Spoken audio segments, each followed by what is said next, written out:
Hello. Why is it not? Why are you looking for a game to capture? It's right here. There we go. I guess I can move my face back. Because we're never playing Darkwood ever again.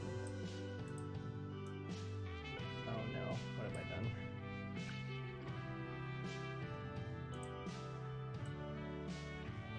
Now I have to recenter this. Does this look kind of normal, I guess? Totally forgot I played trumpet on this song.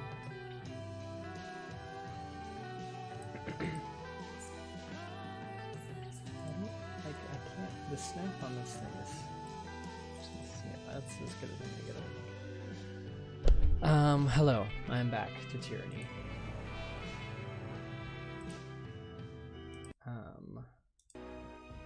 Because failing at Darkwood wasn't enough disappointment for me, so I'm ready for more.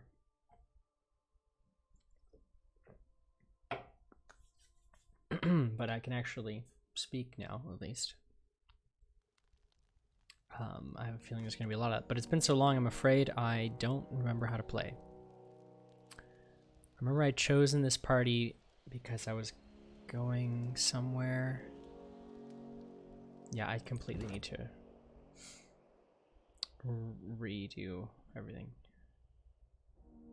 Or reread through everything, because I have no idea. It's been too long.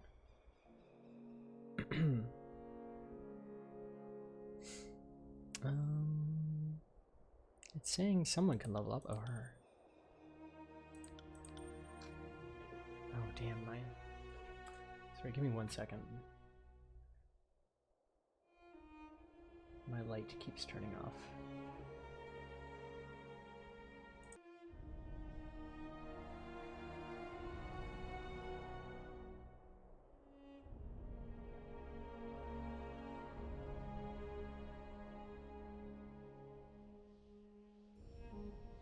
What's up? Hi, Elle. Okay. Leveling up, right.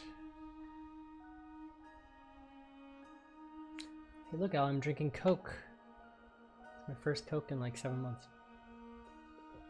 It doesn't taste as good as I remember. It actually kind of... It tastes heavy. It's the only way I can describe it.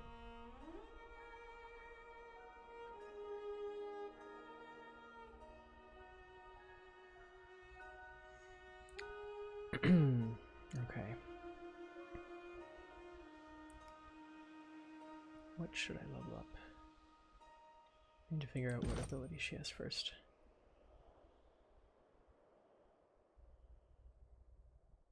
Okay, so jet. It's just frost damage. Foe target versus endurance, drowning for 30 seconds. Okay. This also does frost damage.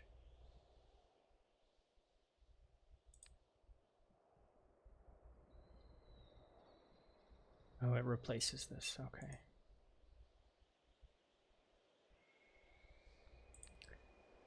And what is this based on? Tide casting.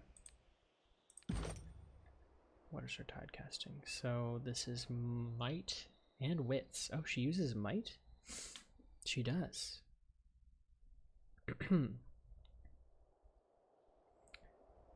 Raises, what does this raise? Raises all of her weapons. Well, except for magic staff. So she could use swords and stuff.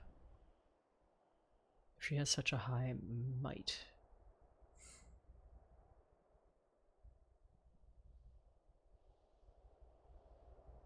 Maybe I'll use two-handed weapons with her as well. But her health is still very low. But tide casting is primarily a might skill. So I feel like if I give her something ranged like a spear, she can at least stay out of harm's way. And also considering all of her, or at least her main ability is a cone attack, it'll make sense for her to be close to the battle. So I think I will upgrade her might. Her athletics will raise. Although, what other spells does she use? God, Jolt.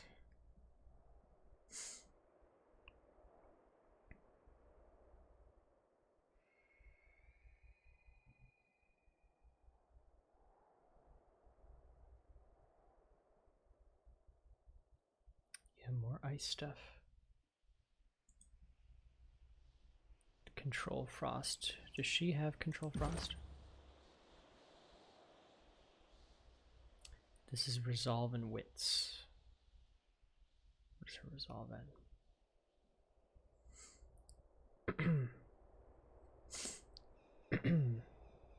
Sorry.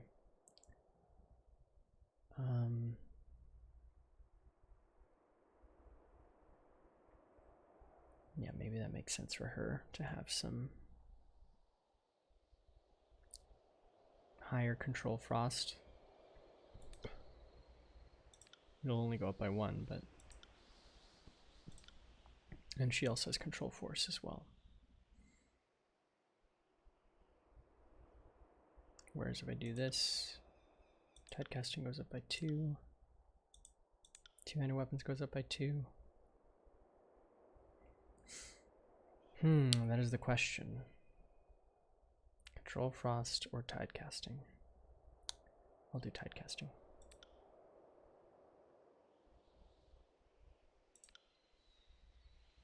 Yes, and then for her abilities,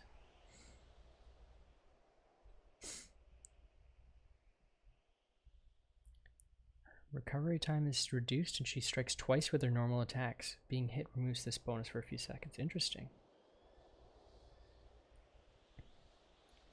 It's pretty good.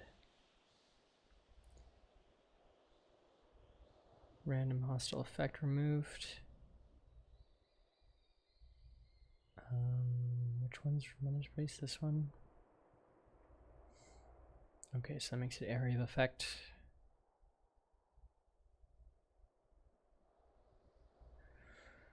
It's also pretty cool, but I like this Clear Mind thing. Bonus to all shock and frost damage. Oh yeah, I already have this one.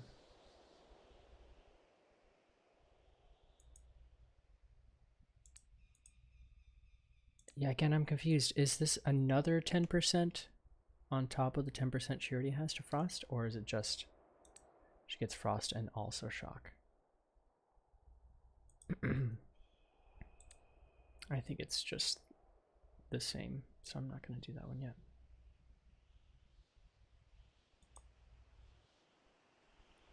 Because this could be very good if she's using two-handed weapons and she attacks twice.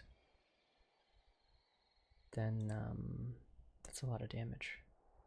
What is this one? So that bounces off enemies yet. Are any of these good? Bonus armor. This could be good if I am going to put her close to the front lines, but it's crush damage.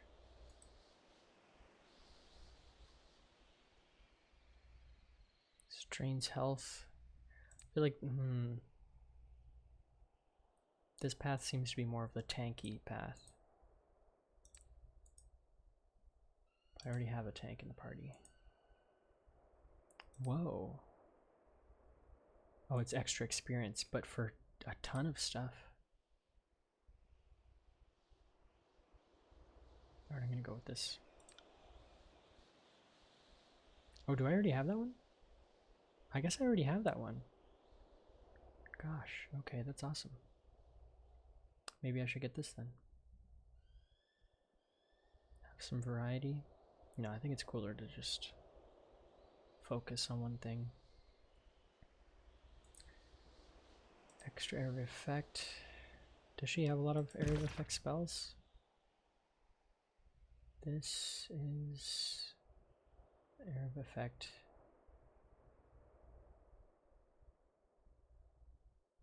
this one has an area effect. This one definitely does.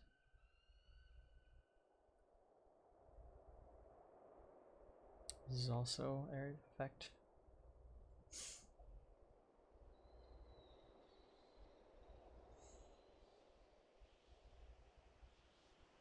Yeah, she has a lot of area effect stuff, so I think that's the best one. Although this one's really good for emergencies.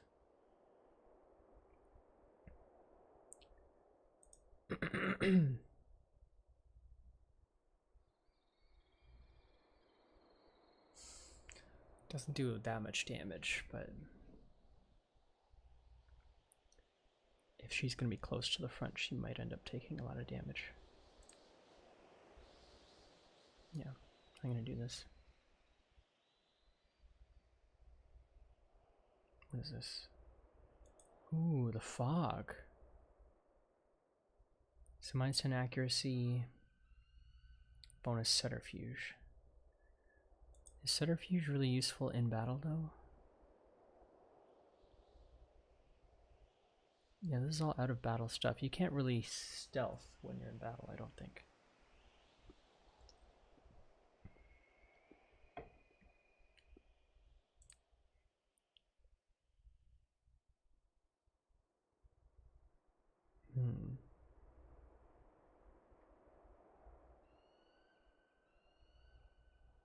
So lasts 30 seconds and then it does a pulse every 3 seconds. So it perpetually reduces their accuracy. That does seem very good. These are all very good.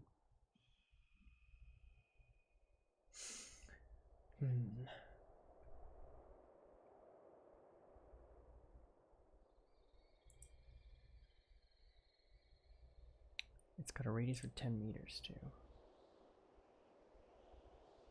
I think having more abilities is better.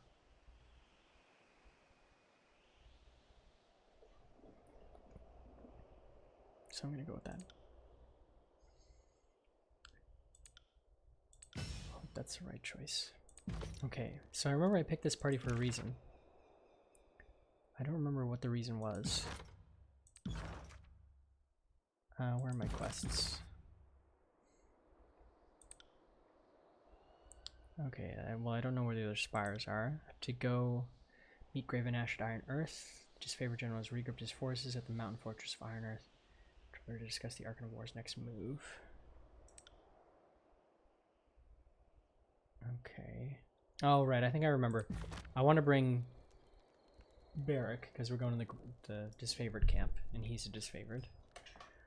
But then I want to bring these two because I'm bringing Barrack, because Verse is his sister, we now know, and he has a thing for Ebb, I think. Will do.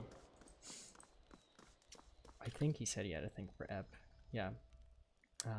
So I'm purely picking them for drama. Do I want to get anything? I think I was pretty much ready to go. Right. Last I played. So I'm just gonna go. What does this say? Try to forge on one of your spires. Forge is a source of powerful weapons and armor. I hope you can hear me okay. My mic feels kind of far. The forge is a source of powerful weapons and armor. Mages from the forge bound will be called to your forge where they can construct powerful items, including rare artifacts. Yeah, I think I already knew about that.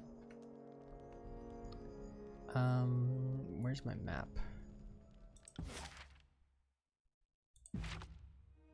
So I'm supposed to go here. Oh, I can't see it. Did I get any new missives? No. Right, so I went to see Tunon last time, and he basically, now that the two armies are at war, he wants me to determine if any of them are traitors, I guess, working against the Empire. Tunon is displeased with the chaos that emerged from Vendrian as well, and believes that one of the warring Archons may be principally responsible for the civil war that now grips the Tiers. As you travel the younger realms, take note of any evidence of negligence, incompetence, or outright treason found within the disfavored Scarlet Chorus. Right. So, at first I was thinking the Scarlet Chorus were obviously to blame because they disobeyed my orders. And they also seem to have kidnapped Graven Ash's son and tortured him. However, I'm wondering maybe Graven Ash was plotting to betray the Empire, and that's why Nerat interrogated his son in the first place. Because I think there was a moment where it was like a recording of his son's last words or whatever, and it was like he was saying he was sorry that he betrayed his father or something, or like he let his father down or something. So I feel like maybe he told Nerat something that Graven Ash wanted to keep a secret, and it may have had something to do with betraying the Empire, and then also the disfavored were sort of working with Cairn, who betrayed the Empire as well. So they didn't get him to follow their orders, so he might have actually been working with them. Okay, so that's about it. Is there anything I can do here? You feel as if your reach is broadened. You can feel the push and pull of your influence growing throughout the tiers. If you concentrate, it would appear you can begin the same trance that showed you glimpses of the previous spire. Okay. Can I do that at the other one? Did I do that at the other one already? This fire pit burns with embers that give off an ethereal glow. Looking into the flame, you feel you can see glimpses of distorted faces. Oh. I thought it was just going to be a normal campfire. Okay. Enough procrastinating. Let's get some work done. Interesting that to go here, it's faster to go there. I guess because there's mountains. But there's also mountains here, aren't there? Is there anywhere else I want to go? No. Yeah, I can't go to any of these places yet. Okay. Progress. 1 day, 16 hours. Let's do it.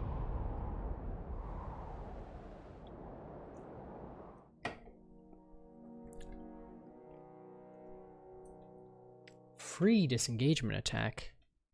That's a deal. Okay. Be very, very careful. I need to think about like abilities and stuff. What are these people doing? Do they have the right weapons equipped? She needs to switch to a bow. Oh right, I was gonna equip her with some kind of... Ah, crap.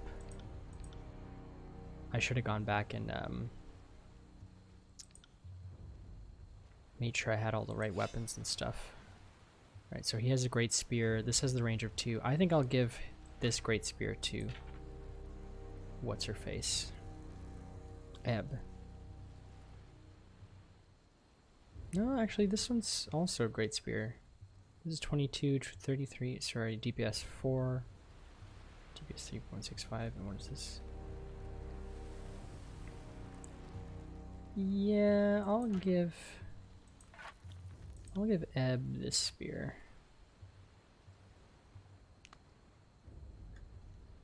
Does that make sense? Yeah, it's got 2 meters range. The slashing and piercing. Oh, you have to be very careful. I don't have Lantry. He's my healer. I'm risking it all because I want character drama. But I hate how essential healers are. I'm hoping this game isn't actually the type of game where you have to have a healer all the time. Like a principal healer.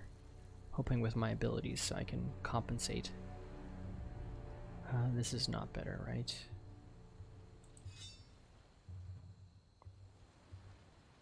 Oh yeah, I don't know how I feel about giving him a great axe. This does 25 to 32 slashing.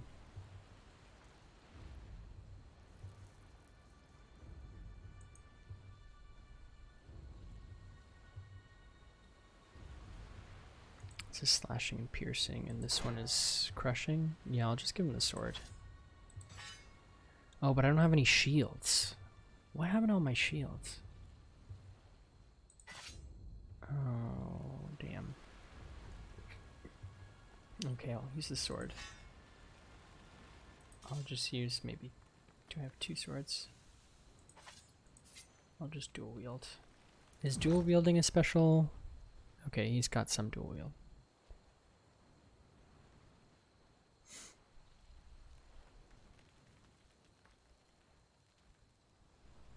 And I wonder, yeah, in Pillars of Eternity there's a bonus.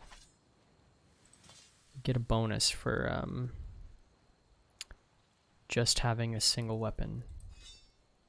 I wonder if that's the case. Oh yeah, it is. Okay, look. Goes from 55 down to 24, but now this one's 29. But probably because of the dual wield thing.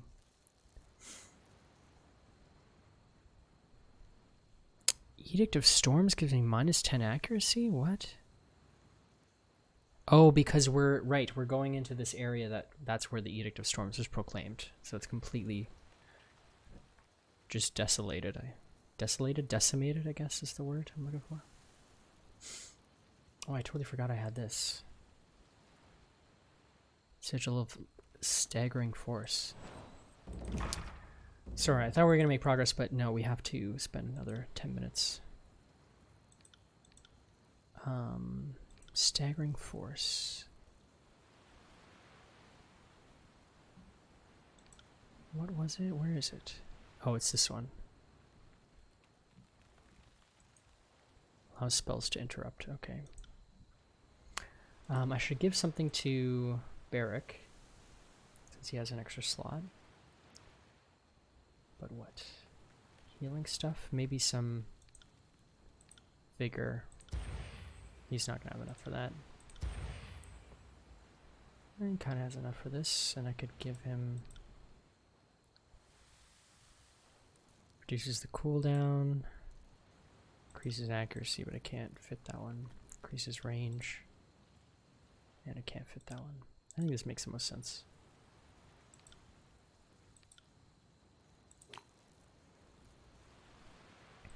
Yeah, he should have mostly vitality stuff. Okay. Is there anything new that I can make that I haven't done yet? Grounding core. I think, oh, he has this one. Let me just strike the ally is zapped for shocking. Oh, so yeah, it's like a defensive spell. That's very cool. Does anyone have this one? She has this one. Charging enemies with shock vulnerability following the final wave. I like how it kind of rewards you for picking an element and sticking with it. It makes me wonder if maybe I should switch verse to something more specific. Like, what does she have? She has control illusions and control life, so she hasn't really developed anything in terms of magic skills. But I wonder what would be useful for her. She has control illusions. Oh, I got a missive. Who is this from? Tunon? My dear Rhombus. And they say respect for one's elders is a dying art form. I thank you kindly for the offering, as I've accounts to settle and grandchildren to spoil, and keeping a low profile... Oh wait, no, this isn't Tunon. This is the... Yeah, the woman... What's his name? Meothis told me about. Why does it say Tunon here, though? I don't get it. So let's start over. My dear Rhombus, and they say respect for one's elders is a dying art form. I thank you kindly for the offering, as I've accounts to settle and grandchildren to spoil, and keeping a low profile isn't very profitable. I've enclosed something for you in return. I remember now, I wanted information, and I was tactful by sending her money, even though I don't think I actually sent any money. Like, I feel like I didn't lose anything. But who knows, we'll see. I do so hate to let parchment collect dust, and I figure a younger mind Could make use of some of the scrolls haunting my cabinets. That's nice. I'm now the oldest of the court's children, and I've seen much in my time. It's probably for the best everyone assumes I'm old, harmless, and worth shuffling away in the archives. If I was scrutinized too closely, I'm sure Tunon would find I've grown lax in my spoiled old age. Part of why I am here where I am is that I've kept my head down. You appear to be doing the opposite. In some regards, this is beyond your control. You were chosen for the honor of proclaiming Kyros's edicts twice. To decline would have meant death, but to accept means to be placed on the stage for all to see. Kyros's most powerful weapon is not the edict. It's her ability to hand us rope that we willingly use to hang ourselves. Never forget this. There are numerous questions nestled in your request. What is it you wish to know most? Focus your inquiry and I will answer as best I can.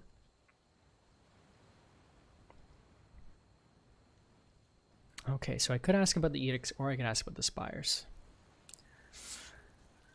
And what did she give me? Maybe that's what that scroll was in my inventory that I only just noticed.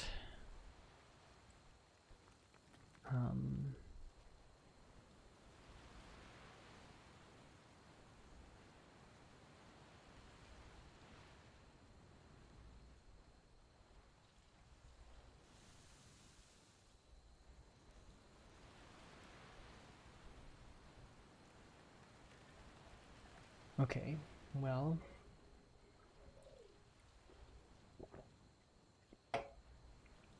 I think I'm more curious about the edicts at this point, because the spires... I don't know, I just don't really care about them that much. They give me visions, and that's kind of weird, but the edicts are like the most powerful magic in the world, so I feel like that interests me more. And also I want to know, because I have a theory, like I'm curious, if you don't proclaim the edict, does it not get cast? And so why does Kyros, if Kyros is so powerful, why does Kyros need me to proclaim her edicts? And also, are the edicts actual magic, or is it like is the power coming from Kyros herself, or is the power coming from the people believing edicts? Because I think someone else said that some edicts will continue to like grow after they've been proclaimed, whereas others will just, they're one and done. So I'm wondering if it has something to do with like people believing in them. Like the more people believe that they're powerful, they become powerful, which is also kind of what Verse was saying about Graven Ash's power. So I think I'm going to ask about the edicts. Dear Meothis, thank you for hearing me out. I have more questions than I have ink, but let's start with a discussion of Kyros's edicts. I have lived under proclaimed and resolved edicts, which makes me far more knowledgeable than the lay person on the subject, and yet I still know so little.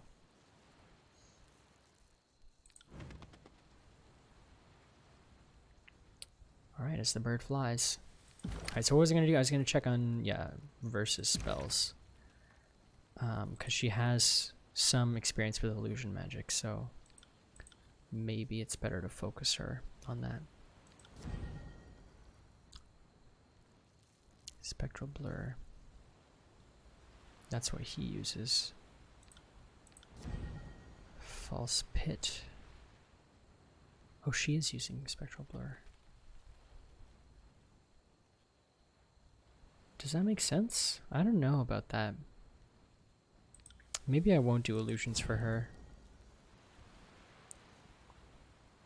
Unravel minds. Nobody has this ability though. And mirror image.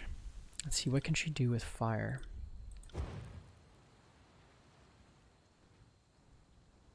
I kind of just want to give her fire spells because she has, because she wears a lot of red.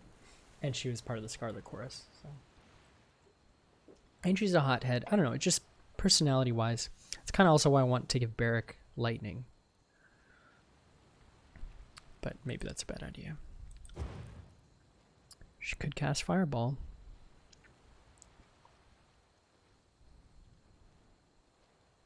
Oh, and she uses fire arrows a lot. Which means if I could like give her some sort of bonus to fire damage, it would be very powerful for her. I think I'm gonna do this. I can only give her range. I'll give her range. Oh, I could give her staggering. No, I wouldn't. She doesn't have enough lore. But what exactly does staggering force do? It's interrupt. But only for 1 second. Yeah, it's not that good. I wonder if I can add that to any of my existing spells.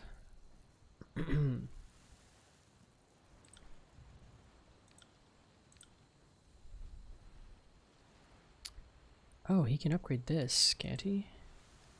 Nope. Nope. I guess not. Unless I got rid of the range. But he's kind of my healer now. If I got rid of this, could I give him this? Yes, I could. I feel like that's better than having the extra range. Do I? Yes. Because it's 30% instead of 20% or 24.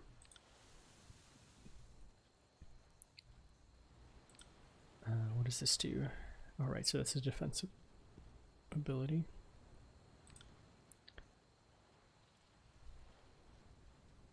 Yeah, I need to focus their abilities more. What is he strong in? Control force, control vigor, control frost, control illusions, and control life. Control life is his strongest, and frost would be his second highest. Do I even have any frost abilities though?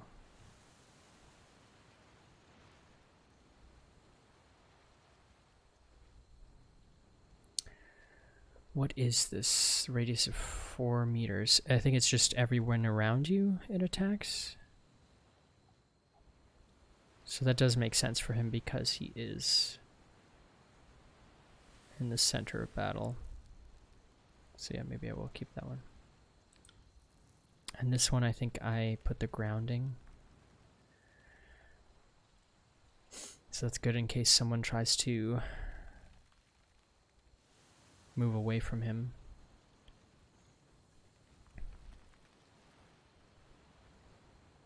Yeah, I think I'll stick with that. Oh, I can't modify Phantom Bolt. I don't even know what that does. Bolt of Grave Light Energy that drains health. Alright.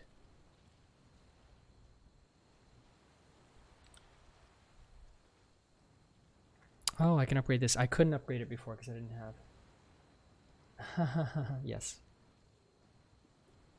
I can't read that comment because of copyright reasons, but I agree.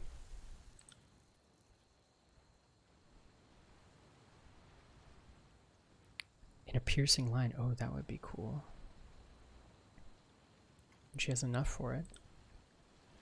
So what does this do exactly? Stun. Shock. For 8 meters, does area of effect.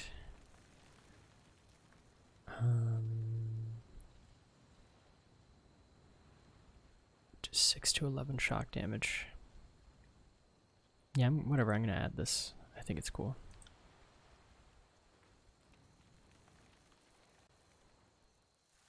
So just a faux line of 10 meters. That's cool. Oh, did I update his power? I don't think I did, no. I'll keep this one, I'll get rid of this one, and I'll put this one on.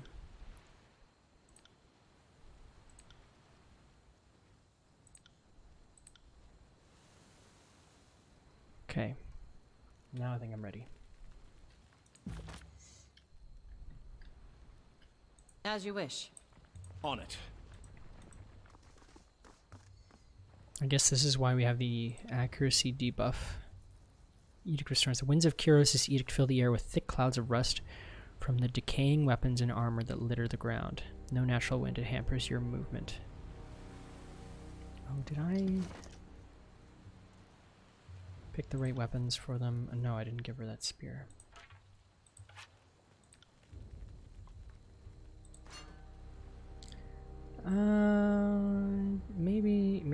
give him this shield.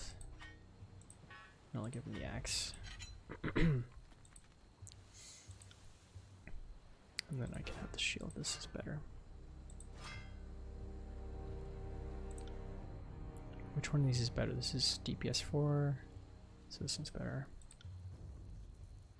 Keep her on the staff for now. I'll keep you on the bow. Do I have items equipped for her? Maybe I can give her... What does this do? On weapon crit. She's probably not likely to get a crip. A crick. Not a crip, a crit. No crips in this game, although the Scarlet Chorus is kind of like the crips. Or I guess they'd be the Bloods. And the other one, disfavor, would be the crips. On weapon crit. It's push back. Interesting. It's a superior two-handed mace because it makes it a maul. Piercing and slashing, but no crushing. Maybe I'll just keep this nearby in case I encounter a lot of vulnerable to crush. Immunity to bleeding. Vitality and might is good. But I feel like I need something that is gonna be... Oh, she already has that.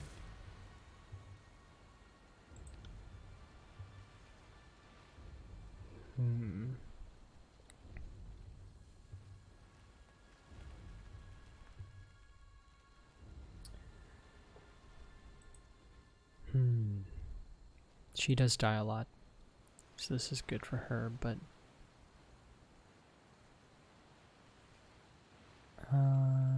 maybe I will switch for this.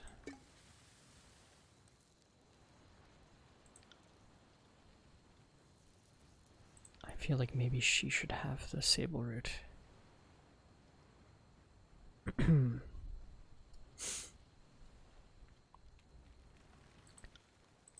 She has more health, so maybe the superior potion should go to her. Oh, she already has one. I think they all have one, yeah. All except for him. Okay, fine. I'll give her the sable root. Hope this works. Hope that's not a mistake. Yes. On it.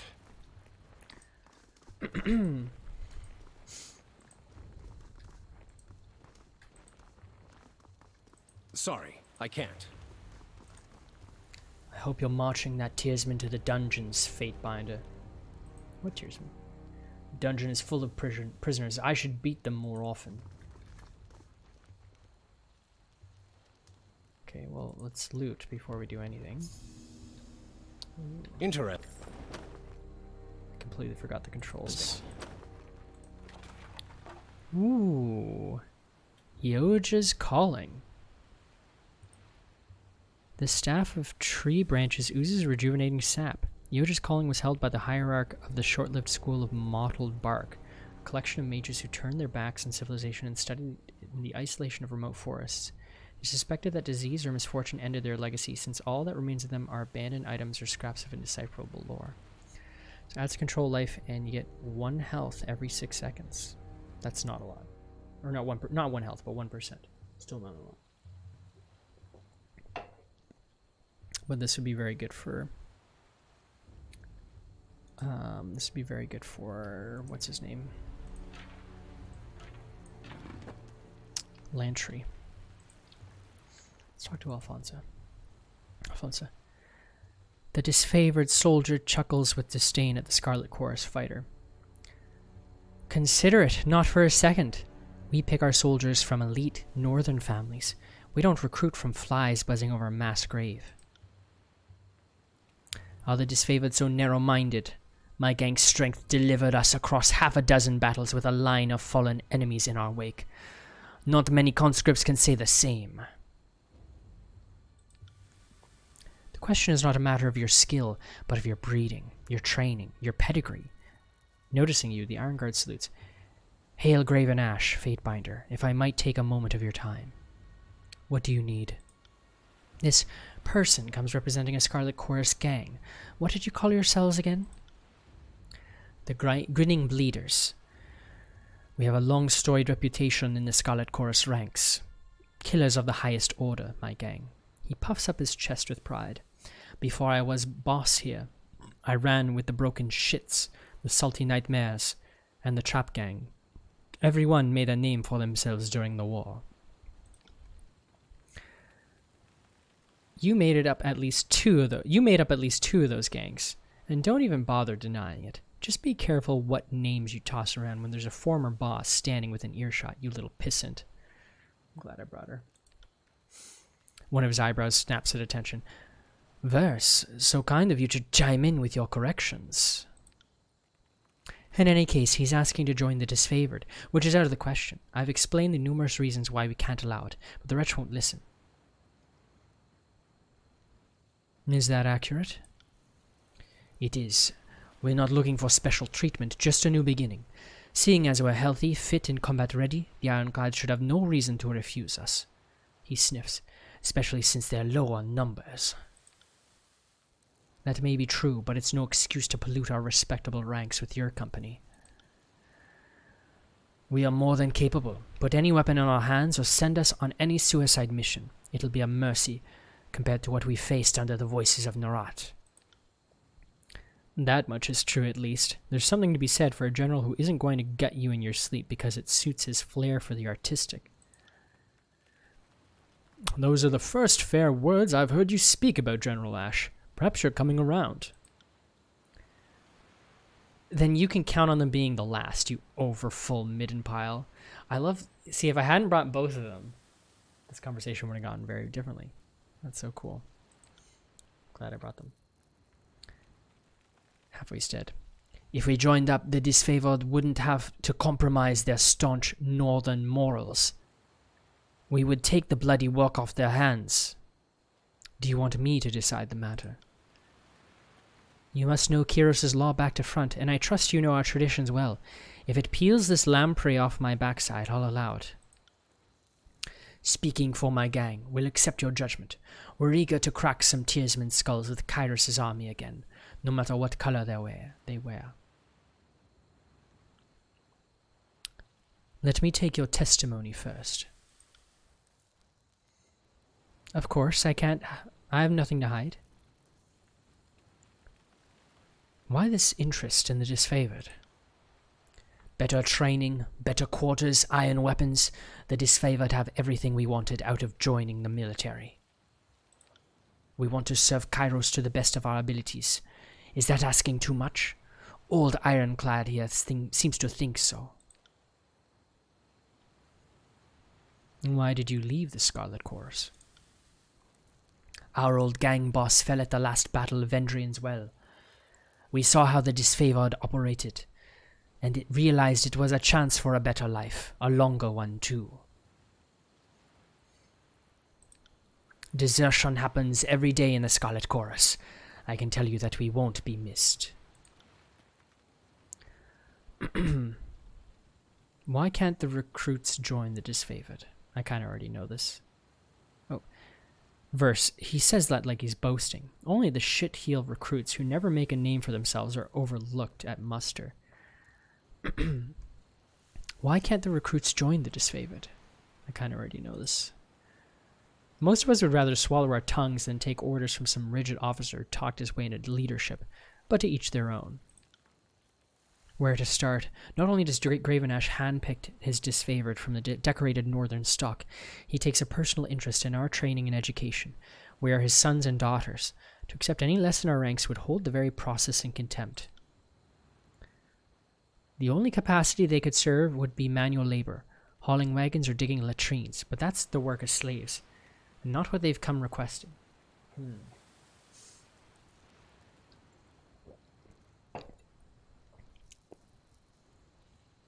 I'm ready to make my ruling.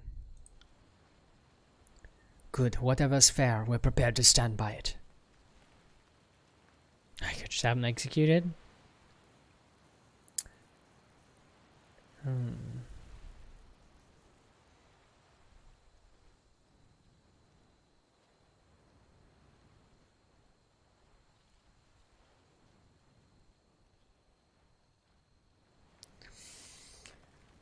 Okay, so they could work for the disfavored, but I'm guessing that's not the work that they want.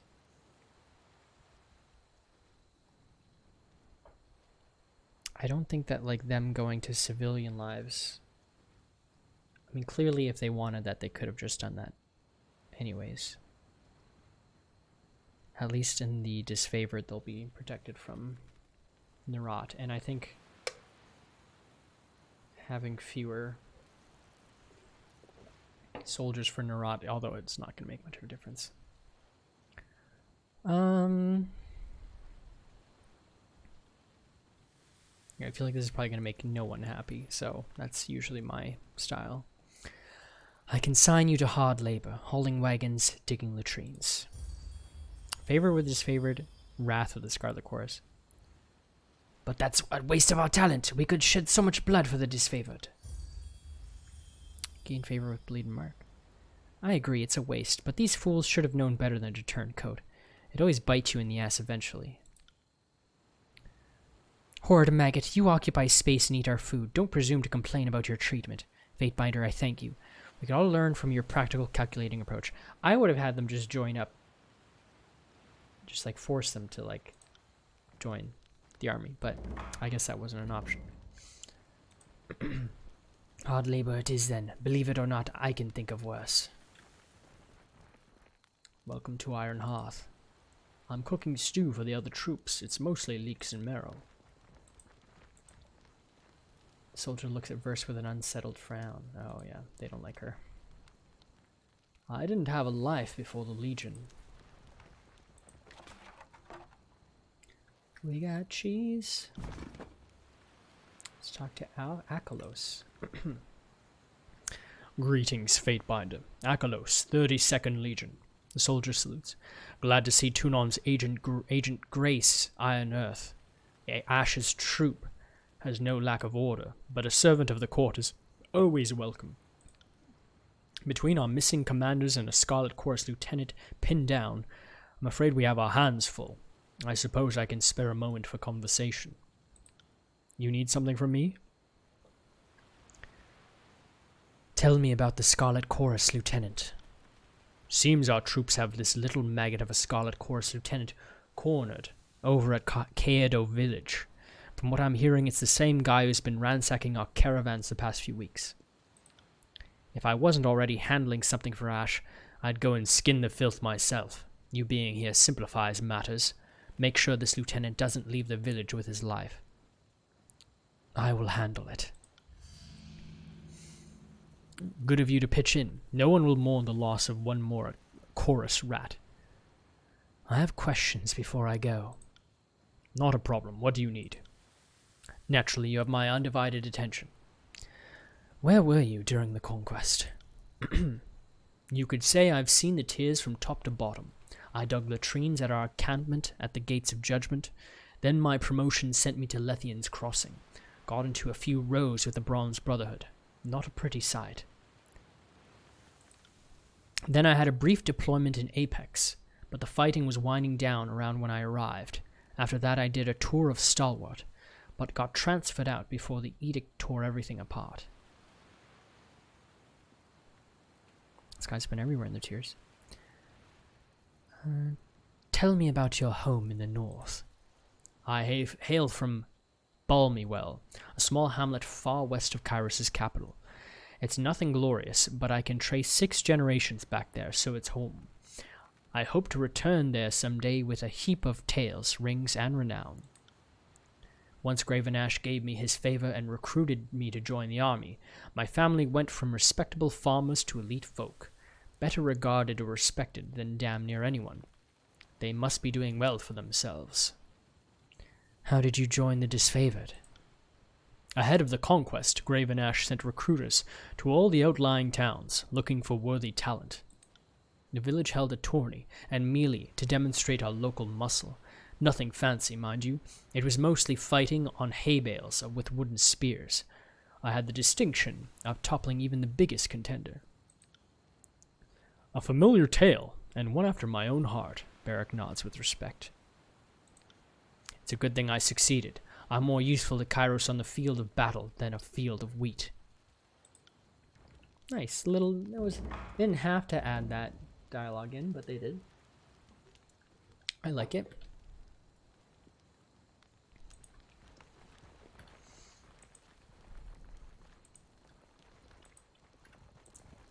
Stall contains spoils acquired on the battlefield, all of it neatly labeled and organized.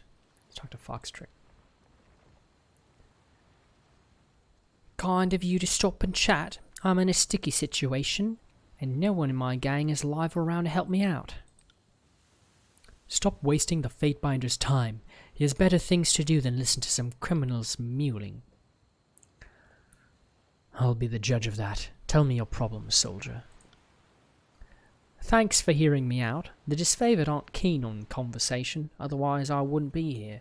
It's impossible to get a word in edgewise, she glares at her captor.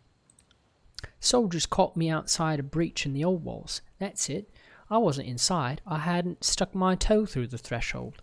And I wasn't dancing with any bane. I have a healthy relationship with self-preservation.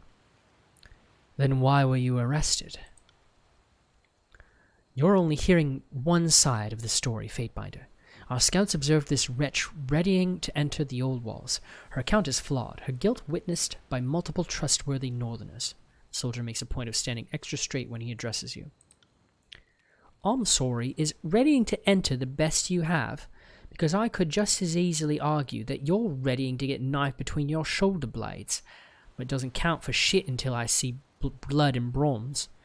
I didn't go into the old walls. Case closed. Before I adjudicate on this matter, I need your mutual cooperation. If you ask me, this prisoner has already been tried and sentenced. But if this little game will silence her caterwauling, then be my guest. I'll stand by your decision. Couldn't land me anywhere worse than this.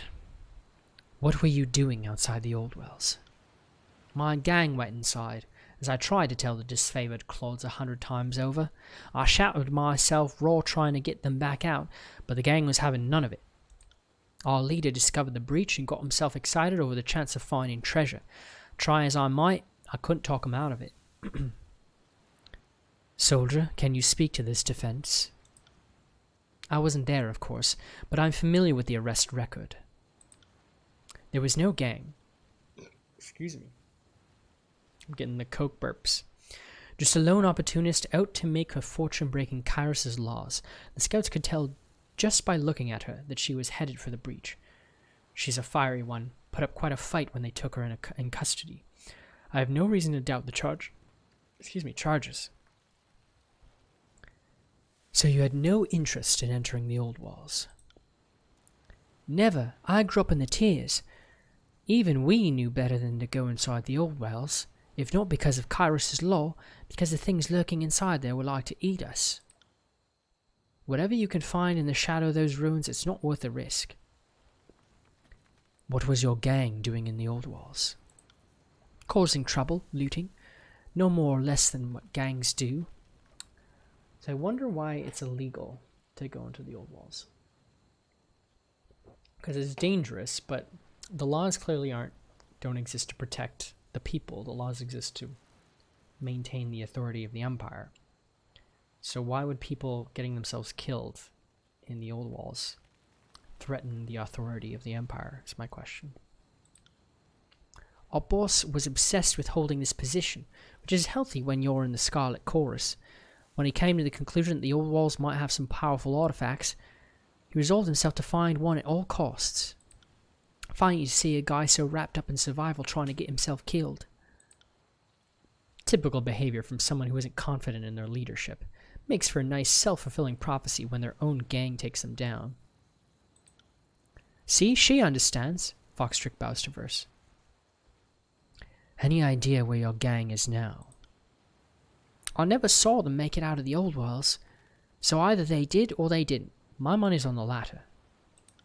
If they made it out, they ain't wasting their breath trying to find me, so fuck them. I like the attitude. If I had a mind to recruit, she would be my second or third.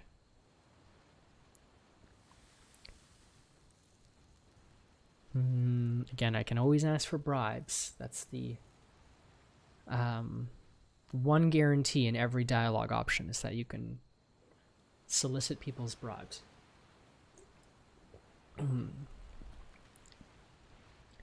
Did your gang cause the breach in the old walls? What, are you kidding me? It would either take incredible force or incredible magic to bash through that ancient barrier. We had neither at our disposal. Either one of Kyrus's edicts or some local mage caused the breach. Whatever ruling you make, don't pin that on me. I'm ready to make my judgment. Let's have it then. I hope you got everything you needed.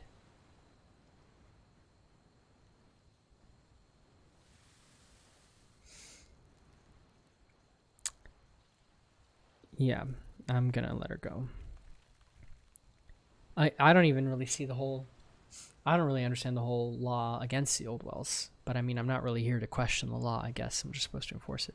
But even then, nobody actually saw her go in, so... At the very least, the evidence is insufficient to prove the charges. You're free to go. Wrath of Disfavored, Favor with Scarlet Chorus, and I got 10 lore.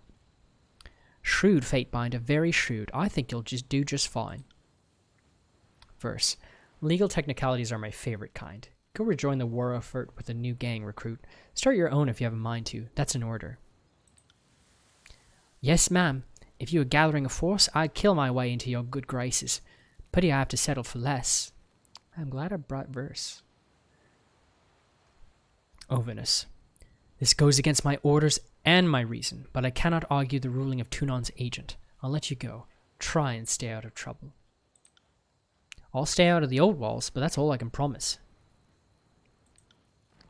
Wonder if we'll see her again. Sorry, there's a fly.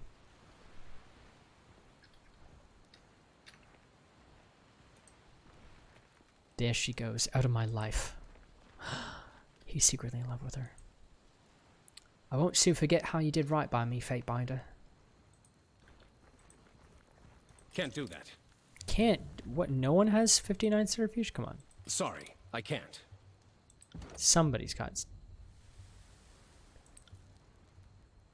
Although I wonder if I can cast... What is her Centrifuge? Oh, she's just 2 away.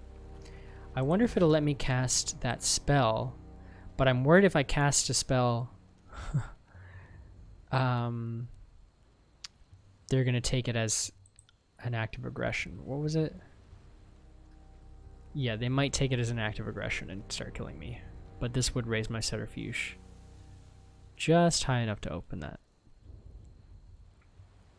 I don't want to risk it, though. You smell like shit, Barrick. Can't you at least try to clean yourself? As you wish. Right. So I love how dynamically everything changes depending on who you bring with, but that just makes it harder because now instead of just focusing on the most, like, making one set of, like, very powerful characters, I have to, like, to make them all powerful.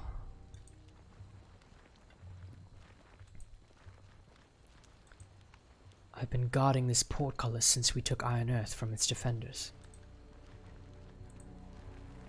Also, I really like the font. It's probably not that special. Sometimes I get dizzy. It's probably just like whatever Times New Roman or something, but I just really like the font. I feel like most RPGs have bad fonts. The fire feels good. Dog looks up at you and whimpers. Aw. They put up quite a fight, but the disfavored stamped out those southern rats.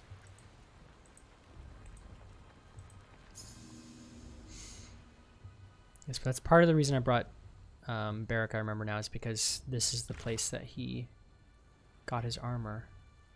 It says I got a new... Oh, right, I have this new...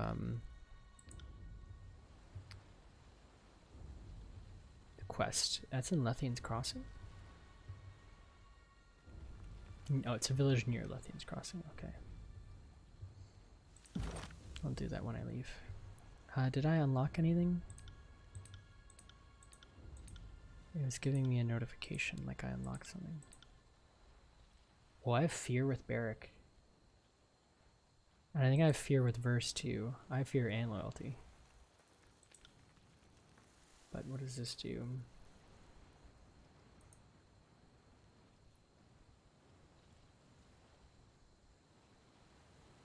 Does it just work on Barrick? So it does damage. Where's the description? A powerful attack that traps nearby enemies and twisted spires of rock. Oh, right, no, yeah, I use this one. I use this in... I think I used this ability in my last battle. At Vendrian's Well.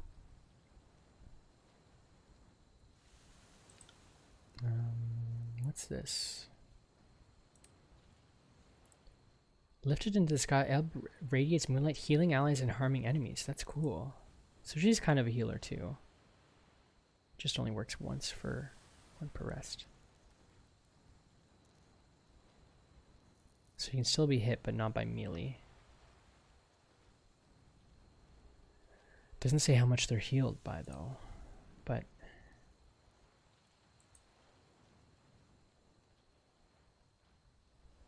it says area of effect, but it doesn't say.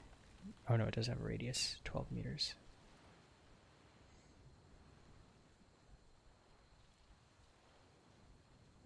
Cannot move or attack and can only be a target with a range attacks. Okay. Yeah, I wish it would say how much it heals you, because if it doesn't heal you that much. And also doesn't say how much damage. Yeah, this is really bad. Doesn't say, yeah, what the damage is at all. So, kind of a risk. Oh, maybe this is the new thing. I don't think I had any reputation with Blenmark. Blenmark was watching. Impressed by your cunning ways, Blenmark was watching. Interesting. Archon of Shadows. Oh, right. He's that creepy guy. I remember now. So he's watching me all the time. That's good to know. He's probably going to report on me to Kairos if I Curious. Can't do that. betray him. Bronze ingot. That's good. These are all for the spire.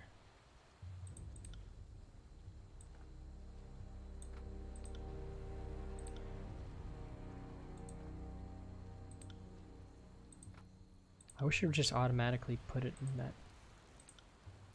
I don't really understand the thinking there. I should sell those. Or is this new? Did I get new boots? These better than my boots? They're exactly the same. Okay. These ones too. This is light armor. Can she equip this? More disengagement and defense, but this one has ranged accuracy, so I feel that's better. She's mostly ranged these days. Why am I still holding this? Is this better? Oh right, yeah, it might be useful if I encounter a lot of crushing enemies. Let's talk to Osmia. You must be the Fatebinder of Tunon. The disfavored Iron Walker bows. Welcome to Iron Earth. I am sure that Graven Ash appreciates any help you can offer. Circumstances have a way of coming together so that the disfavored are always stretched thinner than we would like.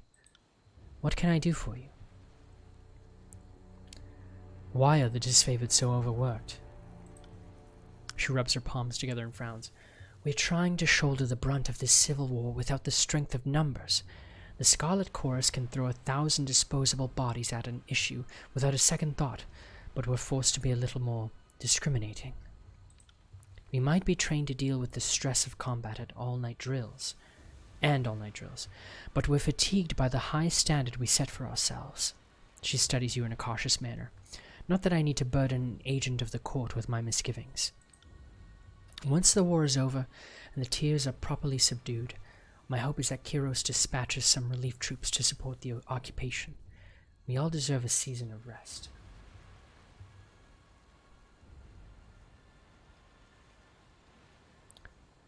The court is always receptive to the needs of soldiers. Your point is noted.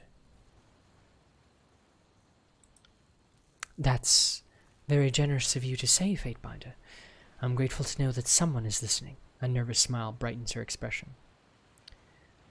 Where were you during the conquest? After the Edict of Storms hit, I spent much time among the ruins of Stalwart, digging out survivors from the Legion. Afraid I didn't find much. She glances up at Barrick. You must have moved on by then, or else we would have assembled a team to excavate you. My prison moved me. There was no reason to tarry. He bows his head respectfully. I still think about the brothers and sisters we left behind. Sometimes I can imagine that I hear their voices carry on the wind. I'll be on my way. The production of new potions isn't keeping up with the demand. Many of these bottles remain empty. So you won't mind if I take a couple, will you? I think I can equip this with verse.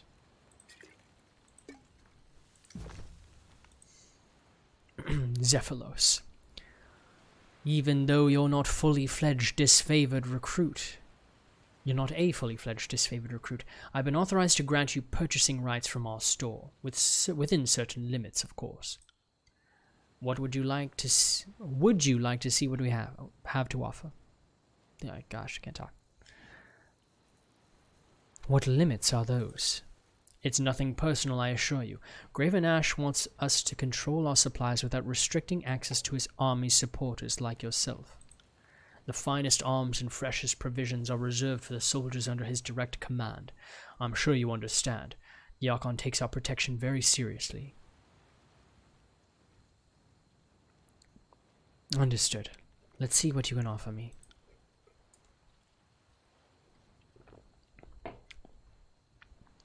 Do I need something? Some more accessories would be nice. That's also what I forgot to do. Gotta remember to like re-equip everyone before I leave my tower.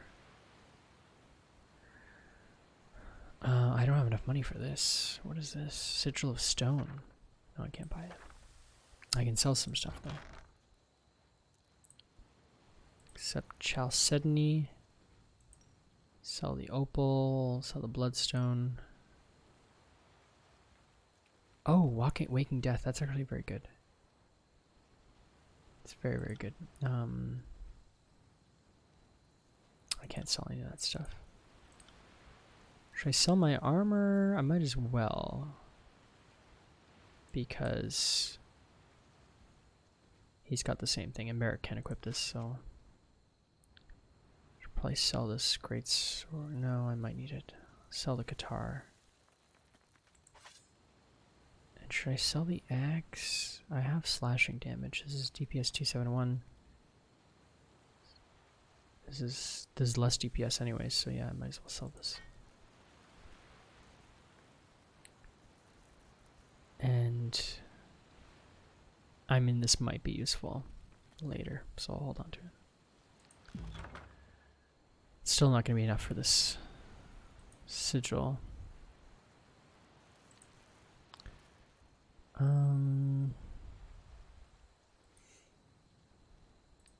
Does she have boots already?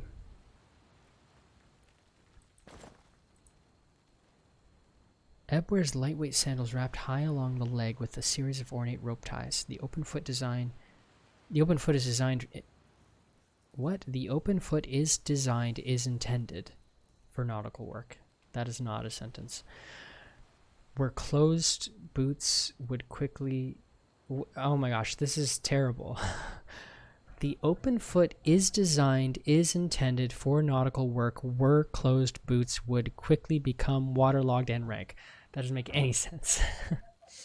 I think it's the open foot design is intended for nautical work where closed boots would quickly become waterlogged and rank. Properly tying these sandals is labor-intensive ordeal, but this is an intentional feature of the fashion. A daily chance to practice one's speed and finesse in tying knots. Yes. Open foot is designed as intended. Oh, yes, is designed as intended. That makes sense. I should make a list of all these grammatical errors, and I should send it to. I don't even remember the name of the company. I should send it to them and tell them to give me a job. Deflection is 2%. Is that better than ours? It's better, yeah. But I don't have enough money, and it's pretty expensive. Oathbound armor. Actually, maybe I should give her armor if she's going to be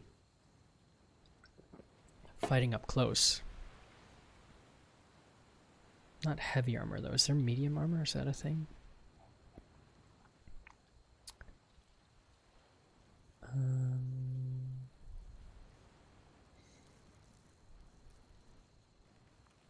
I feel like there was something that I needed. Oh yeah, a shield.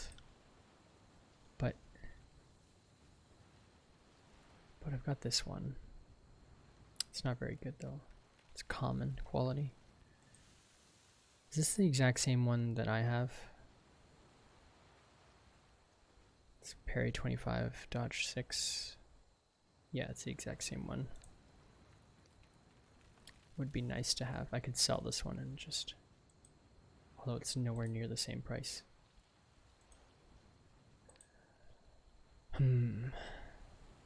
But yeah, I think it might be worth it.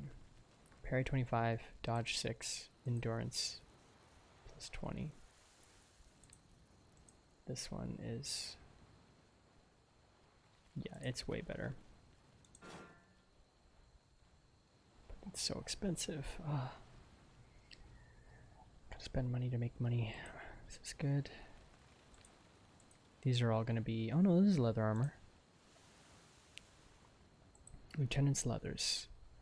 Minus 10% recovery time. I'm drinking Coke. Yes, I mentioned that earlier. But yes, this is my first Coke in 7 months. And yeah, when I first took a sip, it was like just weird. I guess because I've only been drinking water, it's like because there's so much more stuff in it, you can feel how much heavier it is than water. So it just tastes heavy. So their armor conveys a sense of leadership and fellowship. I've had this Coke in my fridge for like months. I've had it ever since... I can't remember. I went to my... Oh, it was my brother-in-law's birthday. It was his 40th birthday. And they gave me a Coke, but I didn't drink it. I just kept it for months. This leather armor conveys a sense of leadership and fellowship. It is intended to match the trappings of bloodhound scouts, though the collar of raven feathers leaves no one in doubt who stands in command. Okay. Minus 10% recovery time is cool.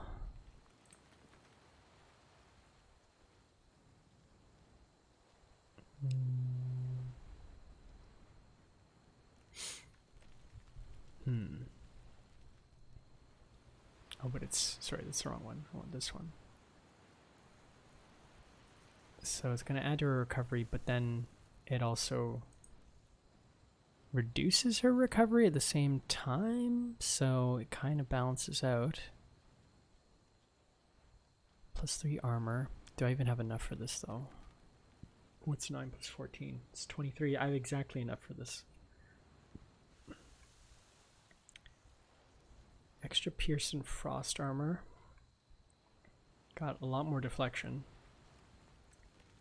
I think it's worth it, considering she's going to be closer to the battle.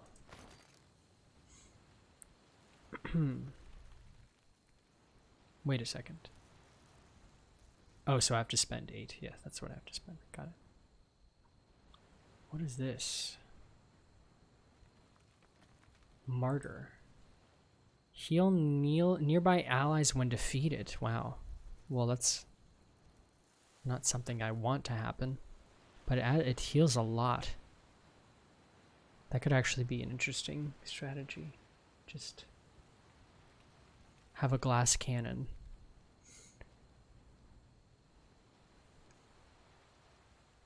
It's a very interesting ability. Okay, well I can't afford anything else, so I'm broke again. As is usually the case.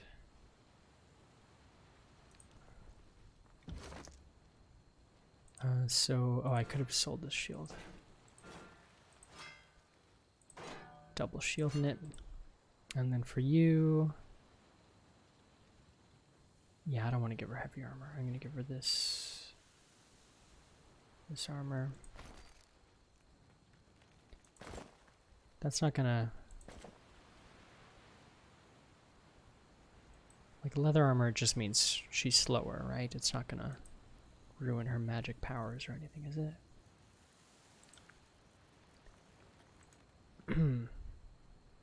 Alright, I forgot I have this. Maybe I'll give that to... What's her name? That's cool.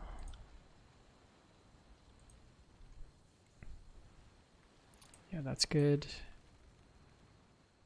Definitely gonna keep that. So yeah, I'll give this thing to her since she has more health anyways. She has quite a lot of health for a caster. 170, she's almost as much as Barrick. Okay. And I still don't have a helmet for her. We'll figure that out later. Oh, I should sell that shield.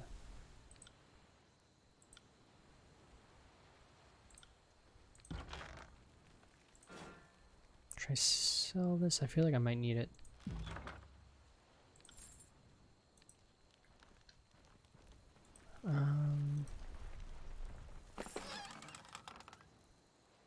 Cheese and fruit. Good to see you, Fatebinder. I hope you're representing the disfavored whilst out on your adventures. Blood Chanter magic took my eyes, so I don't fight as well as I used to. Sorry, I can't. It's this game's equivalent of arrow to the knee, I guess.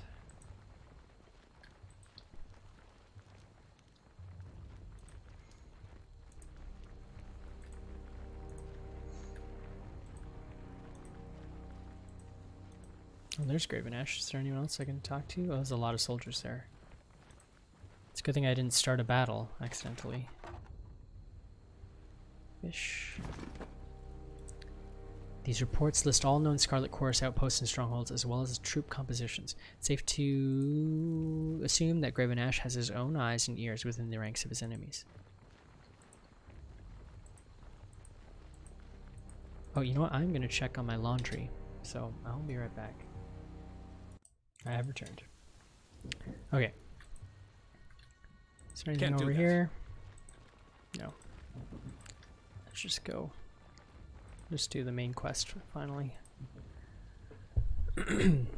Fatebinder. No one in recent history has reached the pinnacle of Aspire, and yet you step to the top as if they were intended for your occupation.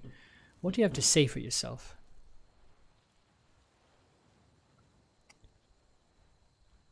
Oh, this is my normal thing, but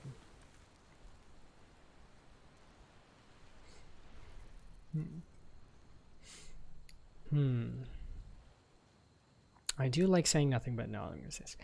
If they help me conduct this war, then you should have nothing to complain about. You forget yourself, Fatebinder. Don't make the mistake of thinking yourself as high or unreachable as your spires. Like the rest of us, you are subject to a greater power. What is it you require?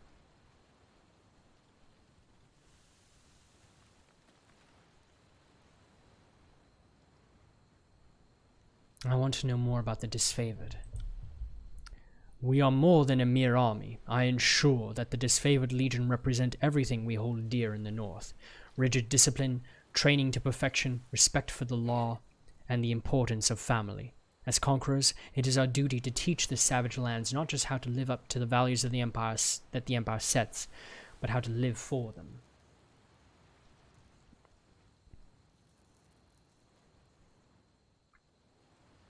You regard the Southerners with great severity.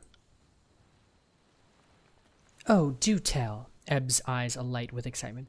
Do we smell bad? Is it the accent? The Legion takes hatred of the Tearsmen and elevates it to an art form.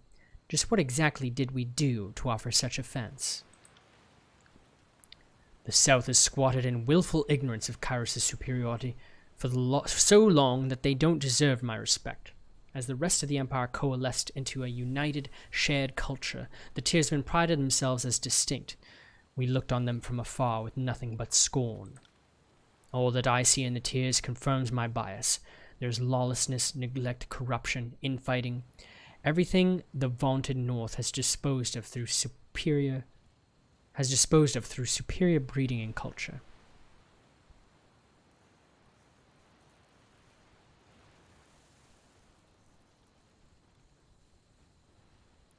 Do I want to piss him off?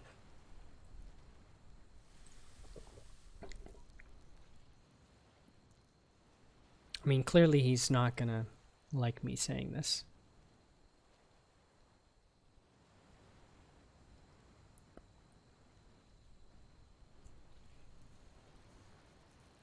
I'm not going to piss him off. I guess this probably will piss him off, but I see hope, potential. Oh, they do not like that.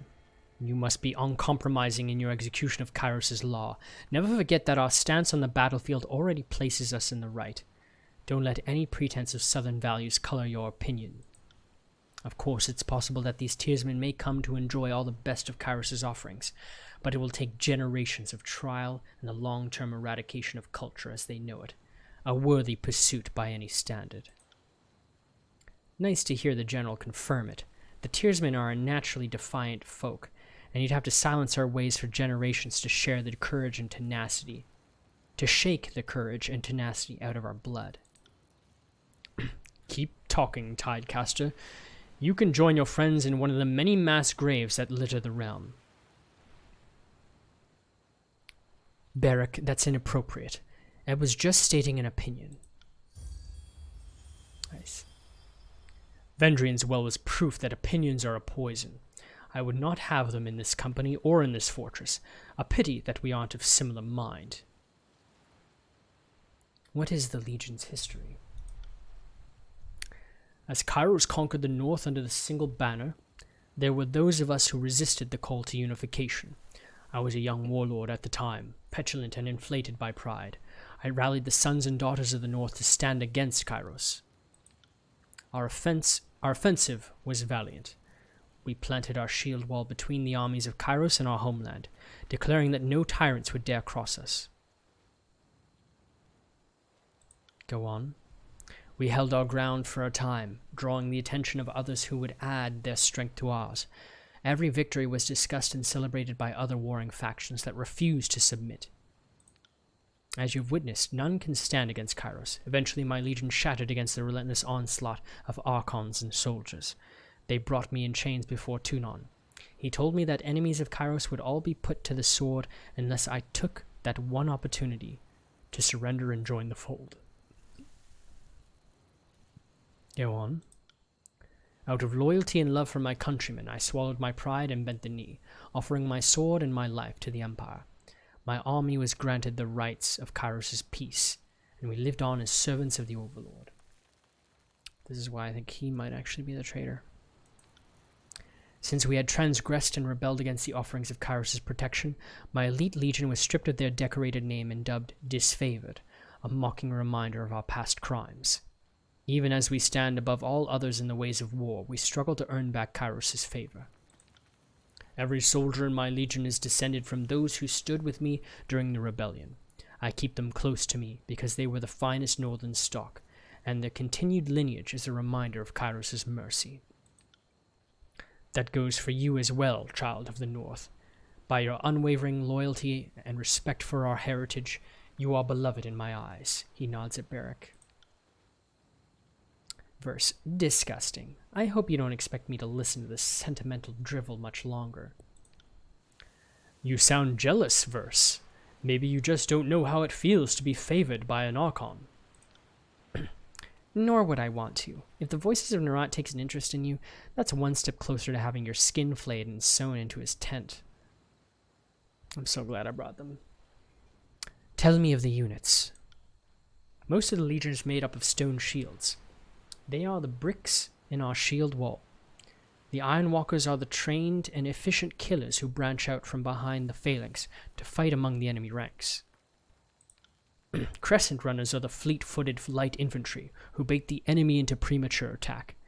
The Oathbound are specialized scouts and advanced infantry. Then there are the Iron Guard, tempered in the forge of war, armored to survive any blow, and commanders of surpassing skill. Oh, there's more info. The Iron Guard is the disfavored High Command, an inner circle of commanders handpicked by Graven Ash for lifelong service, tactical brilliance, or true dedication to the craft of personal combat. The Iron Guard act as Graven Ash's chief advisors when the Archon is present, and when he is absent, they speak with his direct authority. So I just had a feeling... Okay, I was afraid I might have set the wrong category. Even the youngest Iron Guard has years of training, and the the forge-bound mage-smiths can create, making these elite commanders nearly unrivaled on the field of battle. These senior leaders are expected to lead from the front of the phalanx. It said... Raise eyebrow. It is said that the Iron Guard fear only one thing, dying in their beds instead of battle.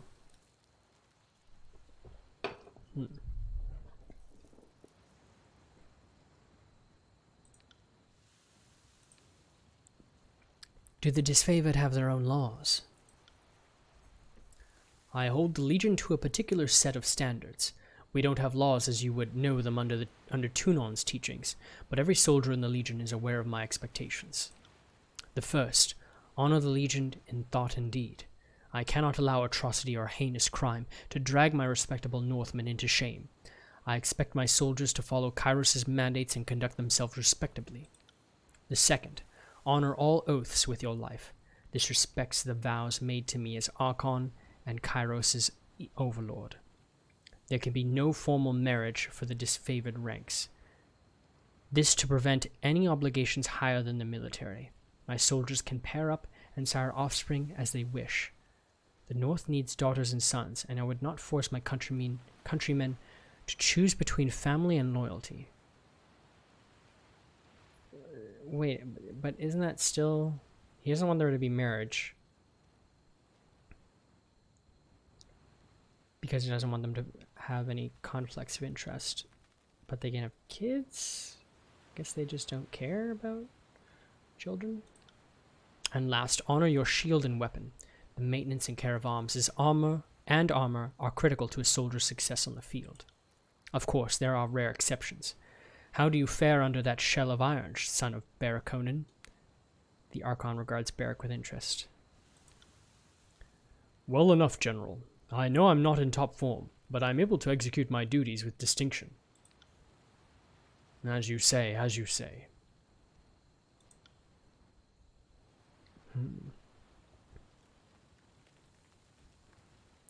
Tell me about your connection with your soldiers. Every member of the disfavored is as precious to me as family. Their bloodlines are known and respected, their performance in combat beyond every expectation, and I would go any length in their service. They call me General or Archon, yet I consider myself a servant and guardian of these excellent women and men. But I suspect that isn't what you intend to hear, There is a deeper connection still, but to appreciate it you must understand our history, my rebellion, and my rise to power. Graven Ash, Archon of War, is capable of shielding his soldiers from injury and fatigue. This protective influence exerts itself even from far away or as he sleeps. If he sleeps, rumors disagree. Few understand how this arcane power works, but all who have faced the disfavored in battle will attest that Ash's soldiers can survive serious harm and shrug off the fatigue of starvation or long marches in heavy armor. When the disfavored are wounded, Ash's Aegis, as some refer to the Archon's unique power, appears to help the disfavored swiftly recuperate and return to battle. Does that help Barrack? It should.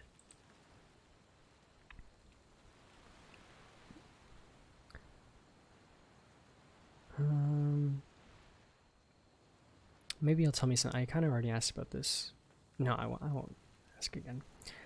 I've heard those tales already, but I'd like to hear more about the link itself.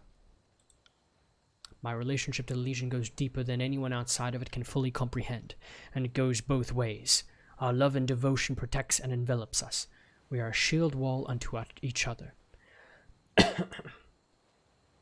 How is this connection possible? I could just as easily ask who built the old walls. In the end, it doesn't matter. I am protective of every soldier under my command. Whether we share a tent or stand realms apart from each other, that doesn't change. Every member of my Legion feels the influence I exert on them, and I am unaware of their condition. I am unaware of their condition down to the finest cut. These sentences are really throwing me off. I think he's either saying unaware or I'm in awareness. I am in awareness of their condition down to the finest cut. Consequently, are you unwell inside there? Ash looks to Barrack with concern. No, Archon. I'm as fit and healthy as I ever was outside of this iron shell. In spite of Beric's assurance, you can hear the lie in his voice. Very well, then. I trust you'd visit me if you required my attention.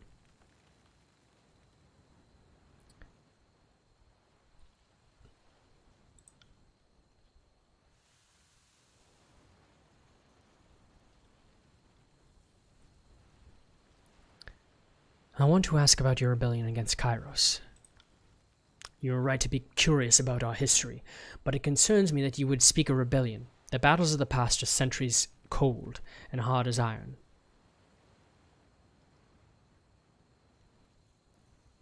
It is a riveting story, that is reason enough. Oh, he does not like it. If you find the slaughter and calamity of my soldiers so engaging, I suggest you speak to the Scarlet Chorus. They have tales in abundance to delight your imagination. I will entertain this, if only to sate your curiosity and be done with it. So, you want to hear how I decimated the armies of Kairos, built my legion around northern values, and achieved a measure of power? It's true that I accomplished much as the northern warlord, but my life began in earnest under the overlord's tutelage.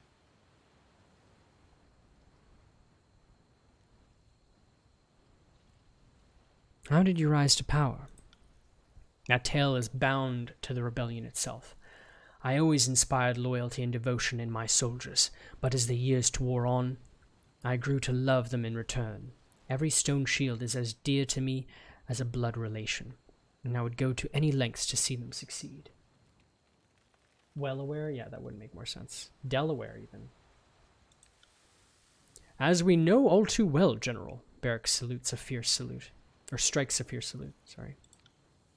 When we stood tall against Kairos, the women and men of my legion trained harder, much farther, marched farther, and endured more than even I had taught them. We were unstoppable. The soldiers credited me this new advantage. I had given them my total commitment, and they felt protected and strengthened by my presence. At first, I thought it merely their nature to look to their leader for courage, but nay, they were the first to discover the truth.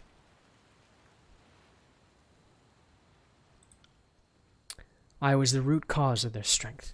Maybe it was the rigors of war or the desperation of our cause, but I had awoken into some greater power that I only dimly understood. My devotion gave the legion strength, and their loyalty made them fight beyond any human capacity.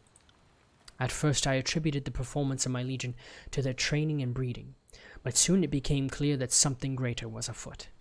I suspect this redoubled Kairos' interest in me. The power of an Archon is something to be nurtured or stamped out in accordance with Tunon's judgment. Once the forces of Kairos viewed my influence over the troops as a demonstrable threat, they resolved to put an end to my defiance once and for all. They sent every army they could spare after us, all but sacrificing the Scarlet Chorus in the process. Eventually, as all detractors do, even I fell. I hope your silence reflects your awe, Fatebinder.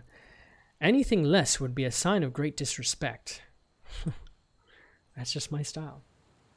I like how the game calls me out on it. Like, who was it? I think it was Versus. No, Sierra was doing an impression of me where she's like, she just stands there and doesn't say anything. They dragged me to Tunon's court in chains. I killed 12 guards on the journey. If I was to be shackled for the Overlord's delight, I would pay back the indignity in blood. When I knelt before the adjudicator and felt the force of his judging stare, my temper cooled, turning from anger to fear. That's about how imagined Ari would cope. That's about how I imagine? That's about how imagined Ari would have coped. This sentence... That's about how I imagined Ari would have coped had she been taken in chains. Ebb chuckled softly, showing only a moment's flash of sorrow. Yeah, is it just... I hope it's just this one part of the game that they really fell asleep on the editing room. Although with so many branching dialogues, I'm not surprised. Tunon offered me the terms of my own sentence. If I walked the path of insubordination, then the lives of my soldiers were forfeit. If I bent the knee to Kairos, an opportunity that would not present itself twice, then I could continue to serve my legion as their Archon. It was a difficult choice, but not so trying that it paralyzed me. My soldiers had not earned such glory to see it all snuffed out before their time. After I made the choice, Tunon invited me to a council of Archons, where my loyalties were affirmed, and my place among their number sealed in a compact to Kairos. No sooner had I become an Archon to my soldiers than I became the Overlord's Archon of War. That's a pretty decent promotion, and earned through a display of strength. Odd that he holds the chorus in such contempt. You already know the rest. My vaunted legion became disfavored. The Archons even forced me to cast off my northern surname. Graven was a joke at my expense, since I buried my pride in the past. I am a vassal of Kairos now, but the protection of my soldiers is secure.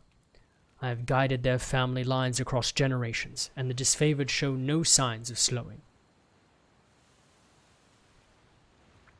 Who did you defeat during your rebellion? I defeated Blood Echo, the Archon of War at the time, by leading him into a trap. He must have been so consumed by the fury of the hunt that he overlooked a bit of hasty misdirection. Ash chuckles and shakes his head. Even the execution of that foe was nothing compared to the victory I would win later. I also defeated the Voices of Nerat, the general beams with pride. Strange to imagine that happening so many years ago, and here we are again.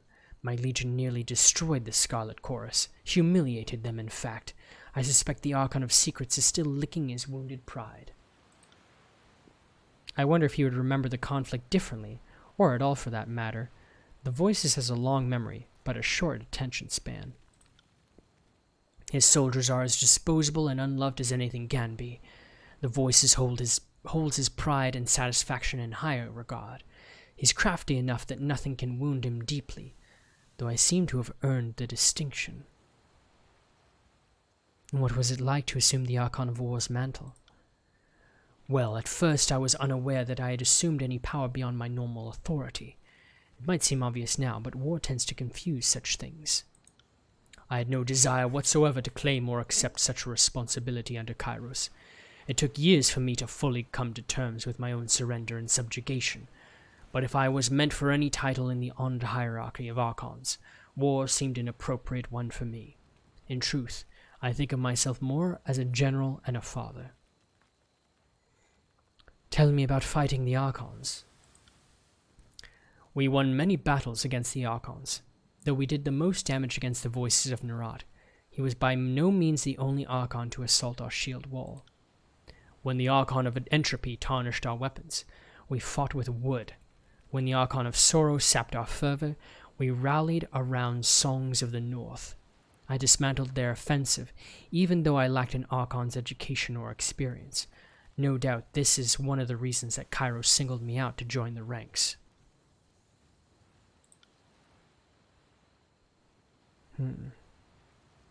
Ooh. It keeps coming up that I can just... I mean, I am doing an investigation, so... But yeah, there's so many opportunities where I can kind of ask about how people feel about the Empire. But I feel like even asking such questions will get me in trouble. But I feel like in this case, if I'm investigating who's responsible for the Civil War, I feel like it's a fair question. Like, I'm not here to make friends. Do you ever wish you had remained defiant to Kairos? Or maybe I should wait to ask him that. Maybe I can wait. I want to get more questions about him. Tell me more about yourself. Excuse me. I'm a family man. I've always believed that culture is grown from a family legacy and respect for the past. I've sired 4 children in my long life. Ashelrin, Priam, Amelia, and Brenix. I'm a general to my soldiers, but a father as well. They have my confidence, my love, and my trust. There is nothing more to give. Oh yeah, I forgot. I guess Nerat torturing his son could have happened like decades ago, or even centuries. My days on Tyranny span many more than any human lifetime, and on this journey I have learned much. It is said that I have also grown stubborn. I believe that matters must be handled a particular way, and see no reason to waver in those beliefs, as they are the product of my experience. I can't remember which. I think it was Priam was the one that Nerat killed. Tell me about Ashelrin. My first and proudest accomplishment. What strength she had. During the conquest of the Northern Empire, she was slain by Blood Echo, the madman who once laid claim to the title of Archon of War. I would later cut his head from his shoulders with Ashelrin's broken sword. He continued to scream for minutes after the deed was done. I miss her to this day. Would that she had lived long enough to bring a family of her own into this world. Imagine me, a grandfather. I guess he has no grandkids then. Tell me of Amelia. She has her father's stubborn persistence. She is an excellent fighter, though more brazen and eager to test herself on the field of battle. I have objected to this disposition in the past, but it seems as integral to her being as the very breath she draws. Amelia. She has been missing from the Legion since the fighting escalated in Stalwart. Oh. After her advanced detachment made their way into the depths of enemy territory, we lost contact. I fear for her, Fatebinder. I fear for her daily, and not knowing has turned this war into a nightmare. Who is Priam? My son, born to the life I enjoyed before I was an Archon. He fell to a wasting illness caused by pox, the Archon of Ruin. Disease was but one of many weapons wielded during the conquest of the North. Were he still alive, he would have sat at my right hand, for he was wise in counsel and strategy beyond his years, perhaps even beyond mine. So then I guess Brennix was the one? Brennix, my youngest and most beloved. He was joyful and loving, a soldier like his father, and fiercely devoted to his countrymen. He told the most horrid jokes. But he was taken captive at Vendrian's Well and later died. I could feel his life at the moment it was extinguished. The circumstances were unusual. None of the quick violence brought about by blade or hammer. You were there when I learned that the voices of Nerat had killed him, and absorbed my boy into the howling cavern of his madness. I would speak no more of this matter. The pain is still too close. Okay, so it was recent. I wonder if, did I meet this guy? Go on then. Speaking of family in the midst of war can feel wrong. I wish we were back in the North together. How can I continue my service of the disfavored? These are troubled times for all, but none more so than the forces of Kairos. Our organized offense is splintered. Loyalties are challenged at every level of command, and much that we have built during the conquest crumbles under its own weight. We had thought the Vendrian God were the final death rattle of this region's defiance. We were wrong. The tears have risen up against Kairos, emboldened by their countrymen. And while the disfavored labor to maintain order, that serpent, the voices of Nerat, grows his army of lunatics and sellswords, preparing to lash out when we least suspect it. So, our little exercise in defiance wasn't a total failure. I'll try and find some cold comfort in that knowledge. Yeah, I can only imagine that the voices is driving his gangs mad with plots to storm this fortress. There can be no peace while the voices of Nerat lives, and no order while the Scarlet Chorus rampage across the lands. The elimination of chaos must be our first priority. Then we will have our time to govern the tiers as Kairos intended. Can I depend upon your support against this scourge? What would you have me do? Our position of authority in the Blade Grave is far from secure. We need to establish ourselves in the region in order to cultivate our strength for the battle to come. As soon as I am confident in our chances, we will depart this realm and wipe the Chorus threat from the face of Tyratus. The Unbroken, former daughters and sons of Stalwart, vex our efforts to secure this region. The Edict of Storms offers them cover. They slip past our patrols in the light of day, hiding their movements behind clouds of dust and debris. Kairos casts his blight on the country to set an example, not to plague those of us loyal to the north. You must travel to Sentinel's Stand and seek out Stratus Herodin.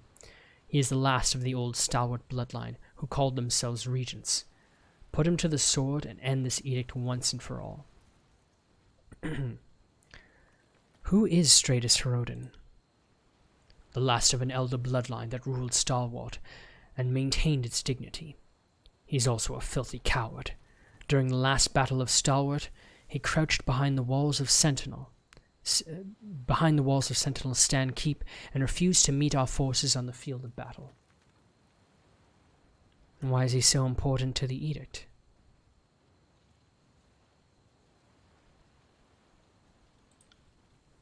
He would neither surrender nor impel his soldiers to do so. As such, Kairos decreed that storms would ravage the country until the regent was dead. Stratus Herodin was free to kill himself, of course, but he was either too proud or too gutless for the task. Why has no one killed Herodin yet? Because he persists in crouching behind the walls of Sentinel's stand.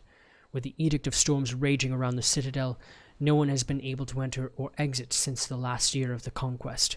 No bird or missive has left this wind wall, either.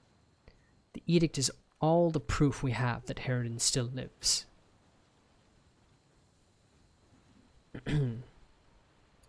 Tell me of the Edict of Storms. Kairos visited this plague upon the people of Stalwart to punish their leader's cowardice. We had thought the edict would have been dispelled long ago, but to our dismay it endures. The rust and debris filling the air is a source of constant irritation, and hampers our ability to conduct this war on our terms. You should consider the subjugation of Stalwart and the ending of this edict tasks of equal importance. Thankfully, your goals are well matched. The persistence of the edict is tied to Herodin's bloodline. Kairos decreed that the storms will continue until the last of the regents is slain. End the regents to end the edict, and return to me victorious. I understand what must be done. I'll make for the Blade Grave at once. That's good. Find the last regent, kill him, end his Edict of Storms, and staunch this seeping wound of rebellion once and for all. The downfall of the Unbroken and the old regent will send a message throughout the tiers. Our rule is absolute, and dissidence will not be tolerated.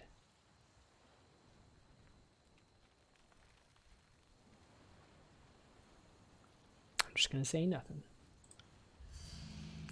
There is one final matter to discuss. My daughter went missing in the second year of the conquest. I have reason to believe she is trapped in the fortress of Sentinel's Stand. If you can find Amelia, bring her home to me. How do you know she's in Sentinel's Stand?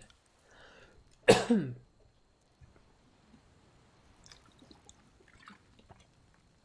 glad I didn't play this while I was sick. There's so much dialogue.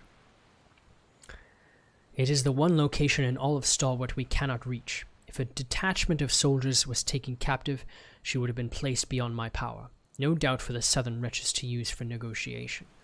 His expression twists with his taste. He kind of already told me about Amelia. What makes you think she's still alive? We have traveled together through this fallen, corrupt land. You are no doubt aware of the aegis I extend to my troops. It is the boon I grant my northerners for loyal service and devotion to our shared cause. I think I already know this already.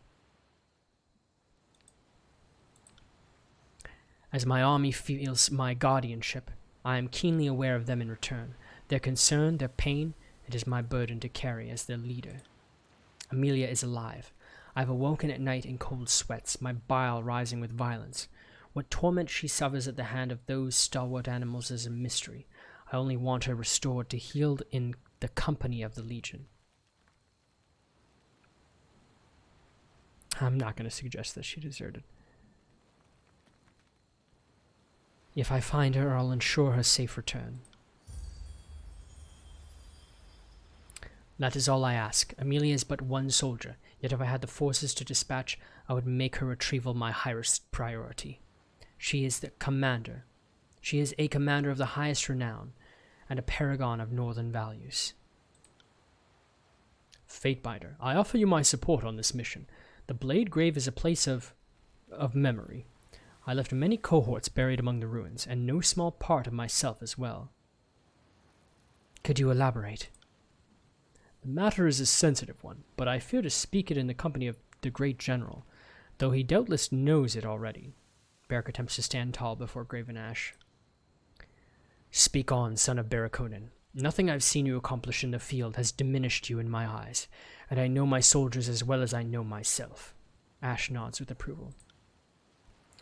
I lost countrymen by the hundreds in the last day of the stalwart campaign, and from my troubles I became fused in this armor. The Blade Grave is the last place I ever felt human. That is all I will say about it now. The last battle of Stalwart was a terrible time, perhaps most of all for you who survived. I mourn those we lost, and recite their names often during the morning drills. We cannot restore their broken bodies to the north, but we can remember them as they were.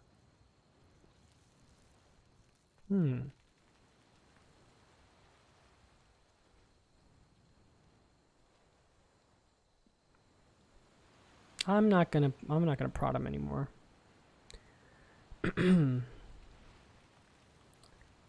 You have much invested in this mission. Of course, you can accompany me. I appreciate that, Fatebinder. Gravenash is attentive and understanding to each of his troops, and it pleases me to see his example in you. And in you, Armored One. Never forget that I found you at the mere germination of your potential, and you have accomplished much in the ensuing years. Thank you, General. Though it's impossible to tell through his helmet, you assume that Beric is blushing. Your map is already marked with the position of Sentinel Stand. It would take me 100 lifetimes to forget those old walls, or the day the Edict shattered our advance. I have further questions for the Archon of War. Ask Fatebinder. Take care with your time. The Unbroken crawl over this territory like ants, unchecked by our northern boot. Now we get to the investigation. Here, I feel like you're getting a little too much forehead right now. I don't know why I zoomed in so much. That's a bit better. All right, here, I'm just going to ask it. I feel like it's a reasonable question. He's under investigation. Do you ever wish you had remained defiant to Kairos? What? What is that, Fatebinder? I hope I didn't just hear you utter those words. Ash narrows his eyes.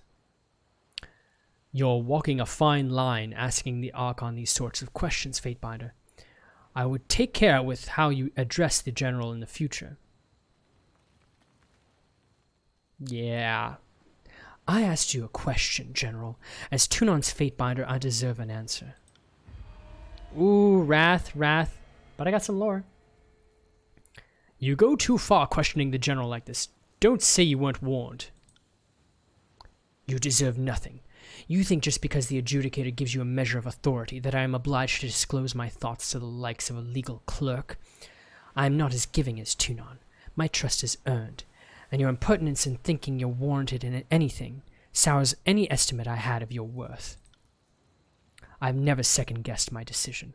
Had I remained defiant, my beloved Northerners would have faced execution, and by my own hand I would have followed them to the grave. The North fell to Kairos. I mourned for the old ways, even as I served the Conqueror's will. But over time we rose to become greater than a short-sighted warlord could ever dream. The next time you question my loyalty, remember what I have done in the name of army and country. I am the Archon of War. If you seek an expert in backstabbing, perhaps you would be better served in the Voices of Narat's company. I hope we understand each other.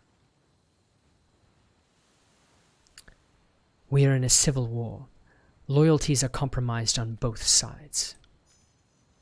Of course, you're right. I shouldn't have responded so harshly. The forces of Kairos already have blades to each other's throats, and you are no doubt more accustomed to rooting out treachery. Accept an old man's grudging admission that things are not as they were. Even he has trouble keeping up. See, I told you. I want this war to end, if only so we can return to the lives of simple obedience. Our enemies don't make it easy for us, do they? He shakes his head and sighs. Funny.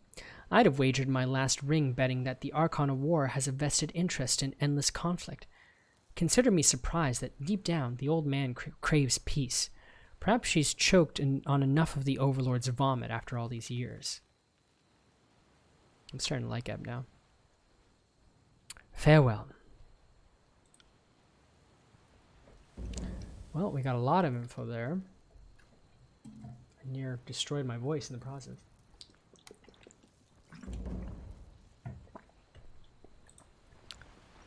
But is there nothing else to do here? I guess I got my next location.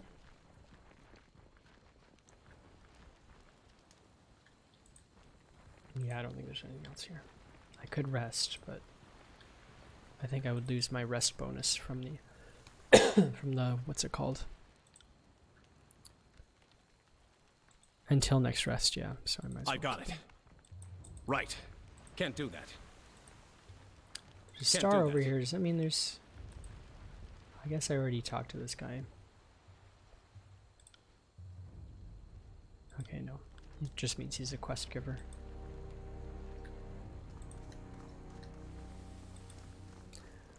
Alright, maybe I will battle someone. Oh, I got an update.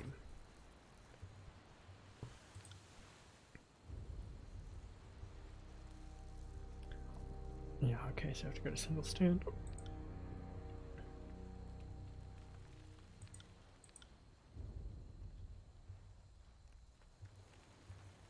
Okay, didn't get any more evidence. I have an update. Find a way to the Ocean Spire and the Blade Grave. There's a spire located in the Blade Grave region. This much is known.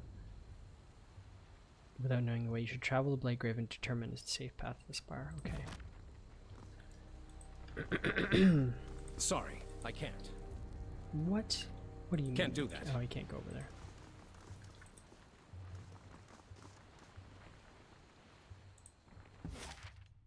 Okay, where should I go first? This thing's super far. This is much closer, so I feel like it makes more sense. This area is currently inaccessible. Plus I got 2 quests in the Blade Grave, and I already have Barrack, who requested coming. The Battered Fortress is a historic home of Stalwart's ruling families, the Regents. Protected by 2 massive walls, it was never taken during the conquest. Frustrated with the siege, Kairos issued an edict that severely damaged the castle and left it encased within a massive perpetual tornado. That's not good. Damn it, Kairos.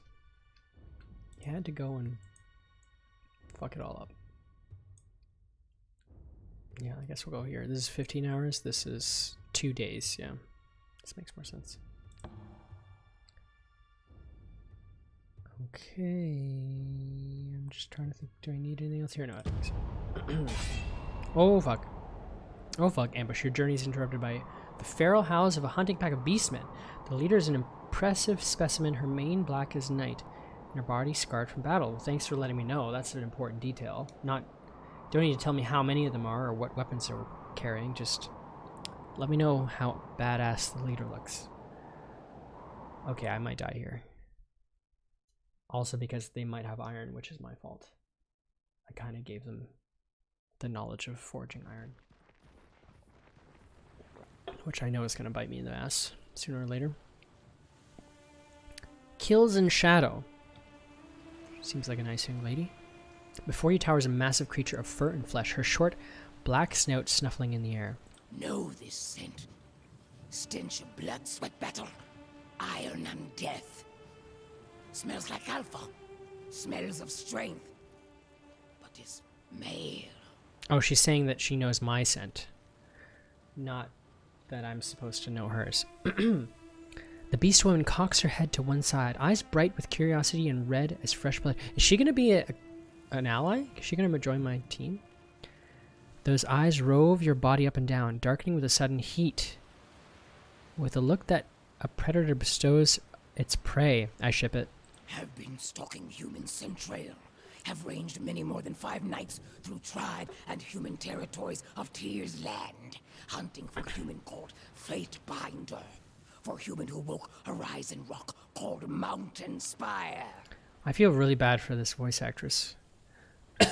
She's got to be in pain, like even after those 2 lines. Have hunted hot high, cold low, wet dry. Traipsed far until paws bled, but always human who smelled of alpha evaded beast woman. Had to slink through shadows, fast, quick, without rest to catch delicious prey at last. She's saying I'm an alpha male? Is she flirting with me? Calling me an alpha male? That's flirtatious, isn't it? She tongues her blade sharp. Her blade sharp discolored fangs. And exhales a pleased growl. She's definitely coming on to me.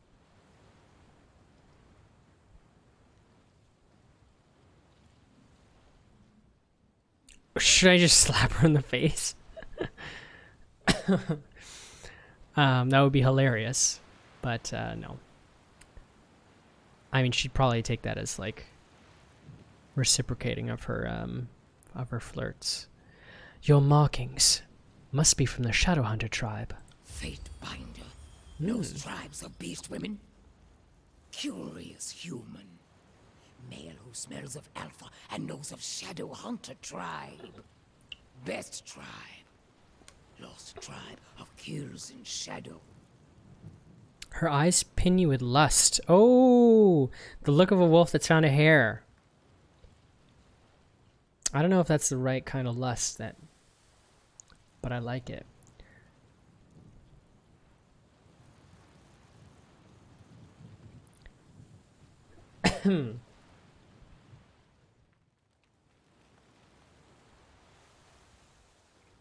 Should I assert my dominance and just slap her in the face? Introduce yourself properly before I lose my patience. Can Fatebinder not see? Am beast woman, am best hunter. Kills in shadow. Daughter of mystic brood mother, relict, alpha to pack of stone whelps. She huffs and sits back on her haunches, narrowed eyes both curious and cross. Explain yourself, beast woman. What is it you want? Humans. She hacks. The beast woman's nostrils flare wide, and her eyes brighten with amusement. No human called Fatebinder. Kairos breeds words on paper. Fatebinder binds words to earth and sky. Makes ground tremble. Makes night cry. Blood and fire.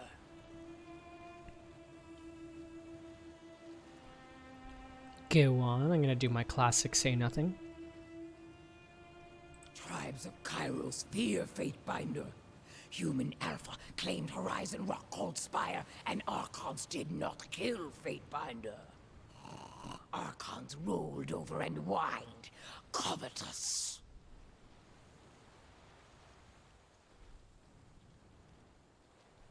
What would a beast woman know of Tunon's Fatebinders? Human is not first Fatebinder. Kills in shadow has hunted. She chuffs, darkly amused.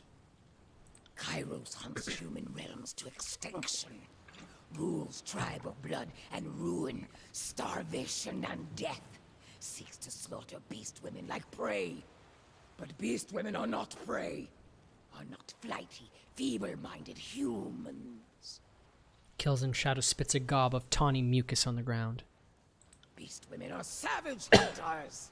Bred to fight kill rot, like Fatebinder who smells of alpha.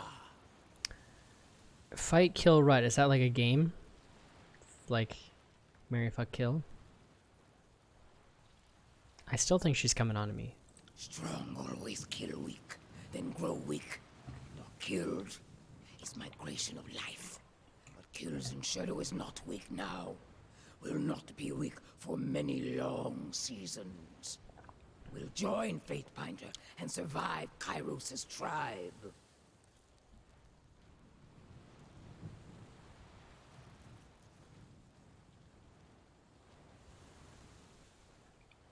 You'd side with the enemy to survive. Enemy? No enemy. Only competition. Only strong tribes and weak tribes. Only win or die. Adapt to survive. If you want to join me, it'll have to be as my beta. Kills in Shadow is not beta. But even alphas submit to stronger-willed primas. Many packs make a tribe. Is this not a thought humans also understand? Beast Woman will follow Fatebinder. Will not dominate. Primus. The leader of a beast tribe, the supremacy almost always held by a female. This rank is won and defended through vicious bloodshed and fights for dominance rather than birthright. Many alphas may exist within a single tribe, but only one can rise above the others as prima. Okay. Unless Fatebinder begins to smell weak. She tongues one of her upper fangs, lips split in a feral grin. Fine, but keep your nose to yourself. Beastwoman huffs and turns to address her pack. I feel like she'd like me more if I attacked her. Kills in Shadow will not shelter stone whelps anymore. Scamper and flee! Do not want to see shadows lurking, stalking behind. Barb cleft his leader now. The pack hesitates, causing Kills in Shadow to emit a low, menacing growl. Will not like if Kills in Shadow catches sight or scent of stone mongrels again. Okay. End conversation then. Gosh, well, I really want to have her in my party, but I kind of perfected this party. Versus still only level 6, what the hell? Why? And why is Siren level 9? I guess she is an Archon, so it makes sense that she'd be more powerful. I don't even know what her powers are. I wish I could see that before I decide, but I think better have a caster. So I'm gonna get rid of you. Goodbye to you too. But then I won't have a rogue.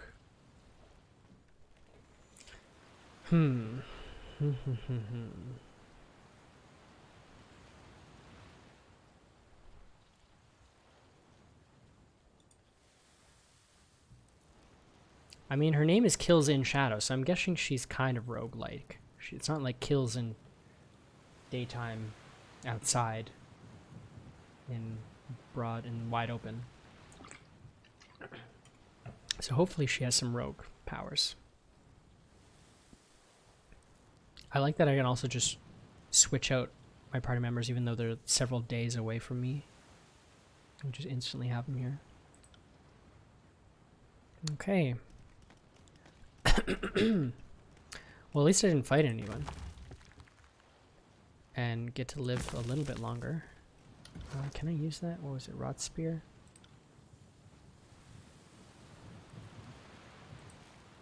I'll give this to her. And what else did I get? I picked up something. Was it a quest item? What did I just pick up?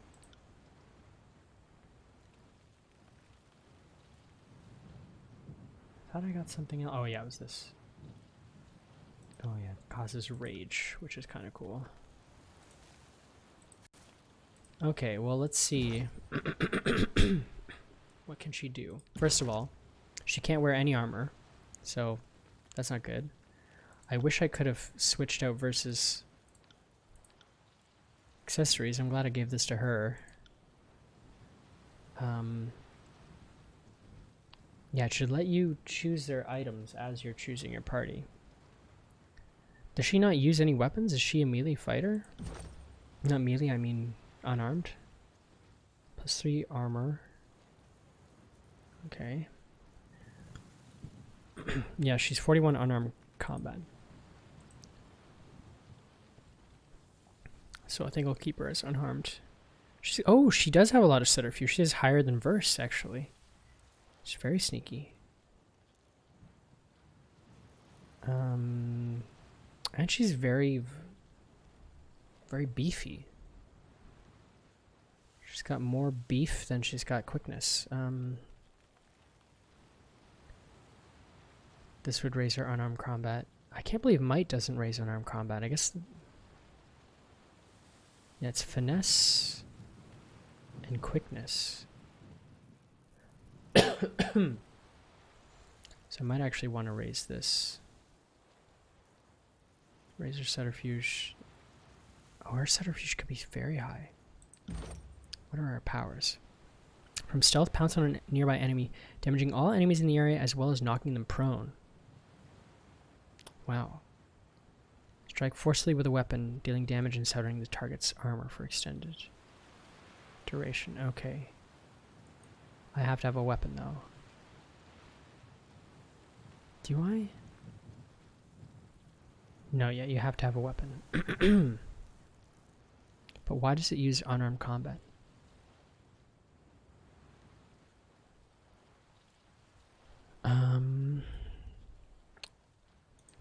So this reduces their armor.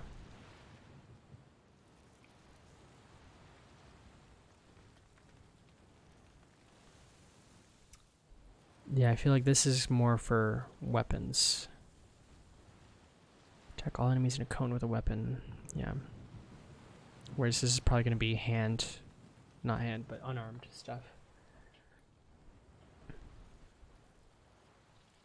Proves unarmed damage. Yeah, I'm going to keep her as an unarmed fighter because I think that's just cool. Not because it's more powerful, I just think it's cool. I guess I have to get all of these abilities in order to unlock the next one, so it doesn't really matter. What does this do? Frightened, terrified for 10 seconds. Okay, so this just scares... What's the radius? 5 meters? In a cone? Oh, I don't have to get this one.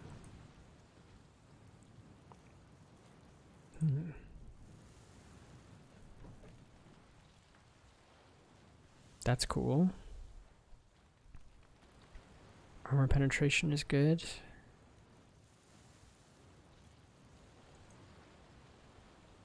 This is a cone attack.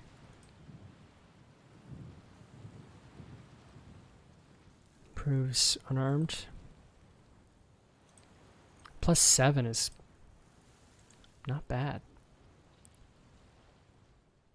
Gain a bonus to Centrifuge. +20 Centrifuge. That's also not bad. Does that mean she can pick locks? That doesn't really make sense. Swipe at enemies in range, damaging and interrupting them. Armor penetration's good as well. But she needs more abilities. Natural armor provided by Beastman Hide. Another +3 armor is really good. Oh, increases distance. Doubles her unarmed attacks.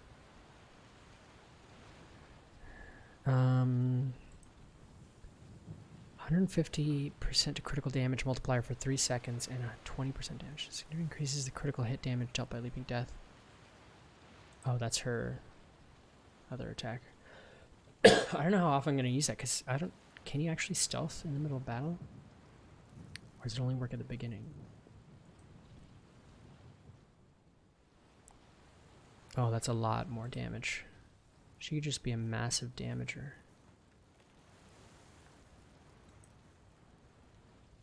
And if she gets 2 attacks while her health is only below 70, that's crazy. What is this one? Gain a permanent health bonus.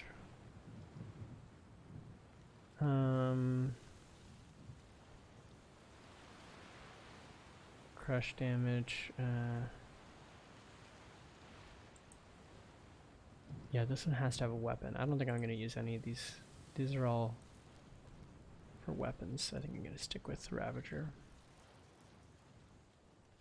100% stealth, or 100% precision.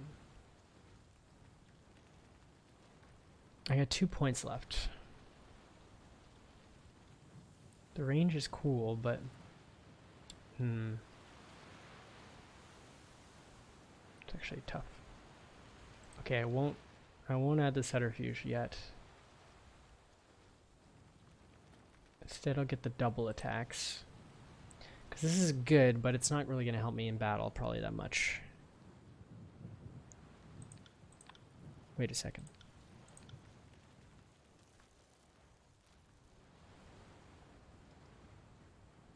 Oh, it took off that one. Okay. This adds interrupts to her attacks. Oh, it's an ability though. I don't really think I'm going to need that much. I think armor penetration.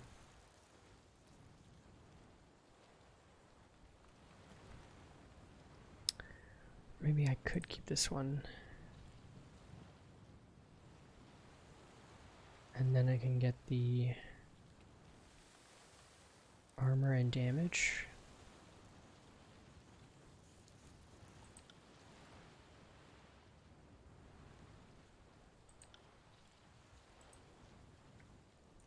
I guess it doesn't stack with this. It's just a 11 damage. And that's it. It's not 11 plus 7 plus 4. But still pretty good. If she, especially if she's doing twice. It's going to be 22 damage. An attack. It's crazy. If she's going to be moving around a lot, then thick hide is probably good. What is her health? Oh, dang it.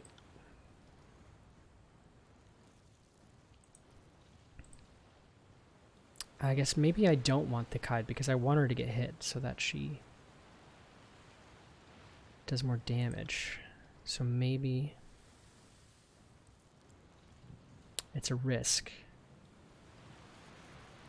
But maybe the attack distance, so that way she doesn't have to engage enemies. She can attack them from a distance.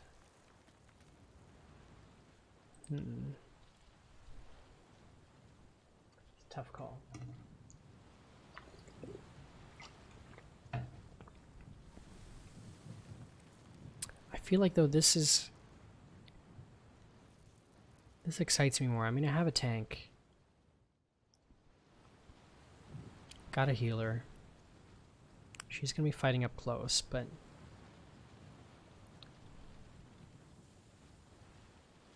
I feel like in the long run this makes more sense.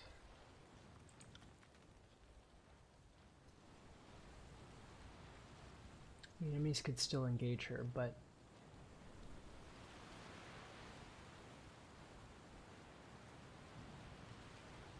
this way they would have to disengage Rhombus or Barrack first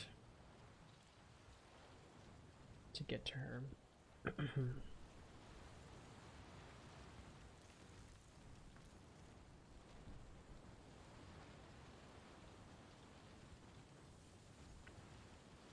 It's gotta be the best one, I think.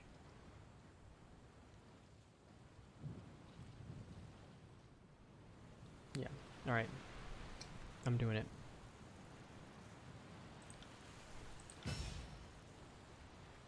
Okay, so I want her to just be full on damage then. So might is going to increase her damage. Her damage is now 12 to 8.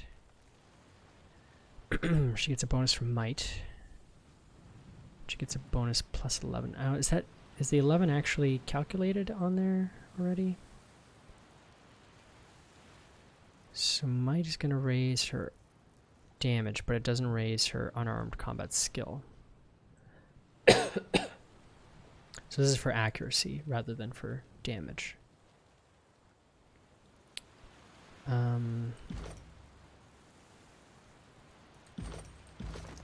She's got a lot of health.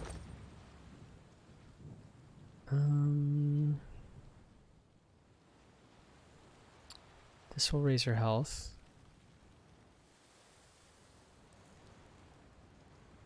This will raise her accuracy. But I kind of want her to do more damage. I guess accuracy makes more sense. She's doing lots of attacks.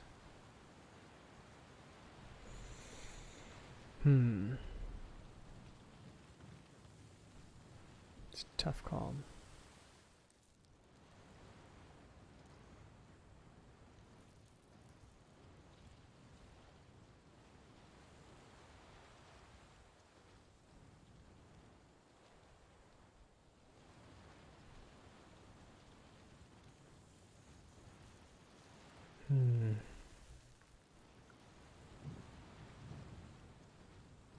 Yeah, I'm gonna do accuracy.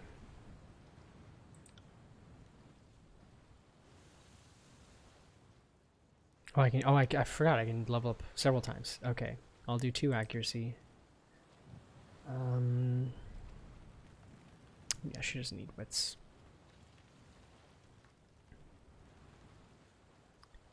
Resolve gonna help anything?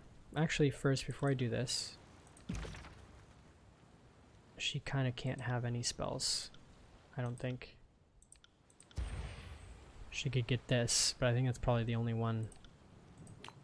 Because her lore is so low. I guess if I raise her resolve, she'll get some more lore. Barely any more lore. More lore. Maybe if I do 1 to wits and then 1, no. I have to do 2 to resolve. Endurance, will, and magic defense. That would just get her lore up to 20 though. What else can I give her? Yeah, no, everything else is way too expensive. Oh, I could do this one.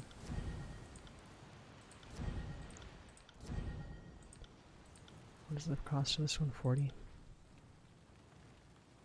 These ones are both 0. She can't do this one. She might be able to do something. Frozen Grasp.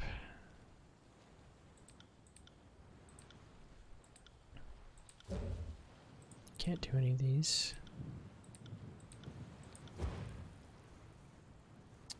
She could do this one.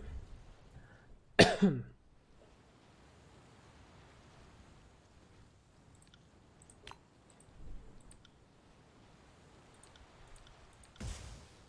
this one.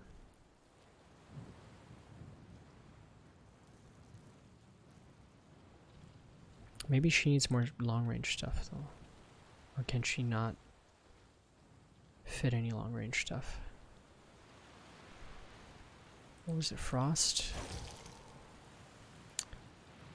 Frozen might be good. Should I make her more icy or more shocky? The other one pushes them away, so I think probably the ice will be better.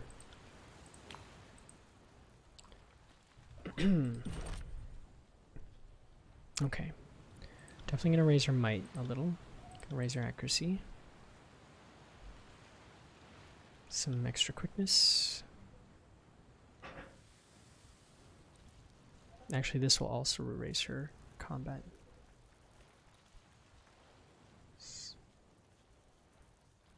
She doesn't really need to spell cooldown much. Need a little bit more vitality. A little bit more might or finesse. Might or finesse?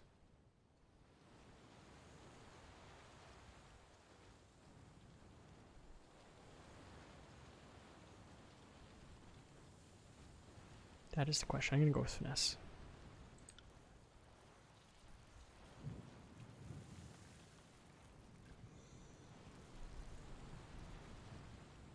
I like this. So I guess she can't really equip anything. Could give her a great sword, I guess. I guess I should give her something ranged.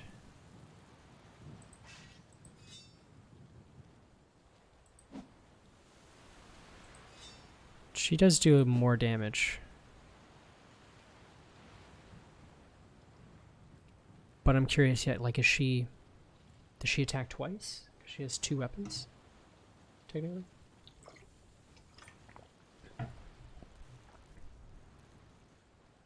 Or not. This one is slightly more, but less accuracy, and it's slower. The cooldown is very short.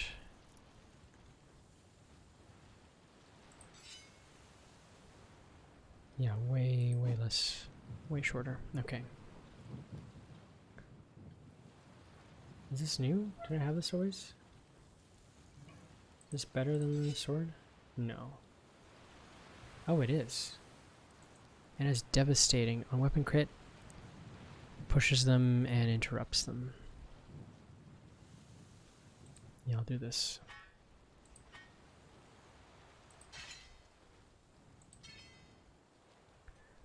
Okay, I think I'm ready. I might actually fight something this time. I got it.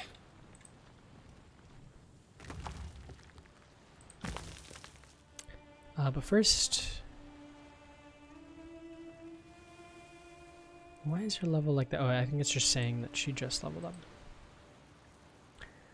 Might as well get to know each other first before we do anything. Kills in shadow. The beast woman squats on her haunches, back bowed and face tilted forward as she meticulously grooms between the long, calloused fingers of one paw. A mauve tongue laves blood from her glistening claws. She glances up, a jerky, startled movement at your approach, but there's no fear in her, only reaction, instinct, only readiness to strike. Fate Binder wants Beast Woman? Oh yes, I do. The reek of an unwashed feral animal, bloodied and battle-worn, swallows you like a wet blanket, and you breathe through your mouth to keep from retching. Hot. If you're going to follow me, I'd like to know more about you. Kills in shadow puffs her hairy, naked teats out. Best hunter. She boasts, scratching one idly. Last of tribe. Tribe who killed king vipers, Alarion, and thorn stags extinct. Alpha. Brood mother. Can smell earthblood like mystic. What else does Alpha to Kills in Shadow long to know?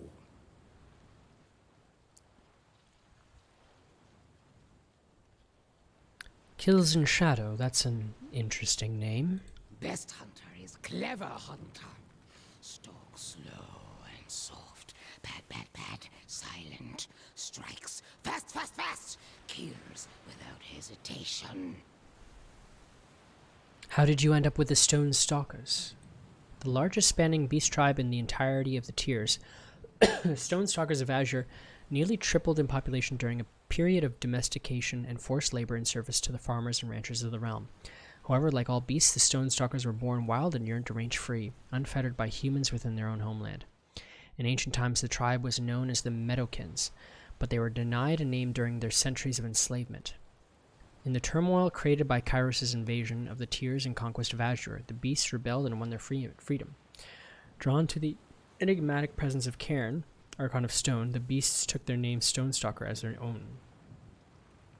See, the Tiers weren't that great to begin with, so I'm not really the bad guy. You know, they enslaved people too. After Cairn's defeat when Kairos proclaimed the Edict of Stone on Azure, creating the Stone Sea, the Stonestalkers retreated into the wilds. The humans who have since encroached on their territory have been slaughtered. Am not Stonestalker. The beast woman snarls. She bristles, flexing her back and shoulders before settling back on her haunches. Lost tribe. Left Haven lands. Migrated east. Was alone long time. Hunted many humans. Killed. Raged like undying fire. Then found pack of stone whelps. Caitiffs, outcasts of tribe who needed Alpha. Could your tribe have been that different? I've run afoul of many a beastman in my day, and I find nothing that distinguishes their savage numbers. Stay and see. We'll think Kills in Shadow memorable when insides are being ripped, slow dripping from iron-clad shell. If you're not a Stone Stalker, why were you leading a pack of beastmen from that tribe? Is true. Am Shadow Hunter from Havenlands, but am last of tribe. She dips her head in thought, long tongue having dried blood from her bottom lip. She worries the lip between her fangs and bright, fresh blood beads anew. After tribe was slain, Kills in shadow loped to stone lands, stalking on long hunt for disfavored, but soon became needed by weak whelps, by stone stalkers who had been slaves and had not learned how best to fight. I just need to get some water. I'll be right back.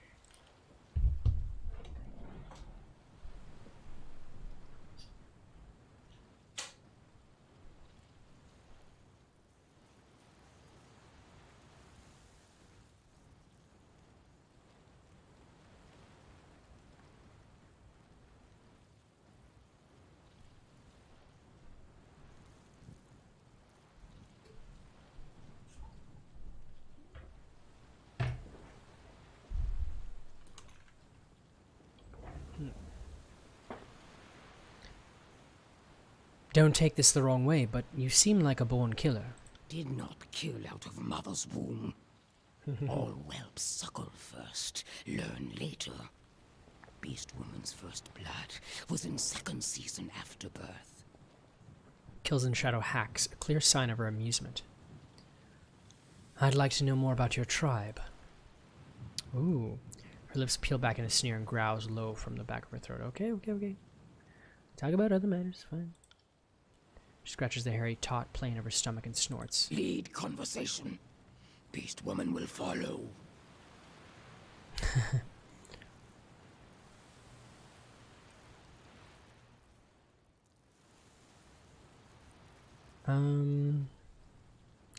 Fatebinder wants you to bathe. I'm bathing right now. Her red eyes brighten with amusement. Don't simply drag your fetid tongue over another matted patch of fur. Stand under a waterfall or kneel in a stream. The crying statue in Edgering Ruins comes to mind. Is washing with waterfall how Packmate became trapped in iron? Did not think to shed iron shell first? She runs her tongue over her fangs and rumbles a satisfied purr. Should let Beast Woman pry shell from Ironclad. Then Kills in Shadow can play with disfavored inside. Yep. I want your opinion on something. The Beast Woman rises in response, lumbering over you. Pale scars cut stark against her dark pelt. She inhales a sharp, deep whiff.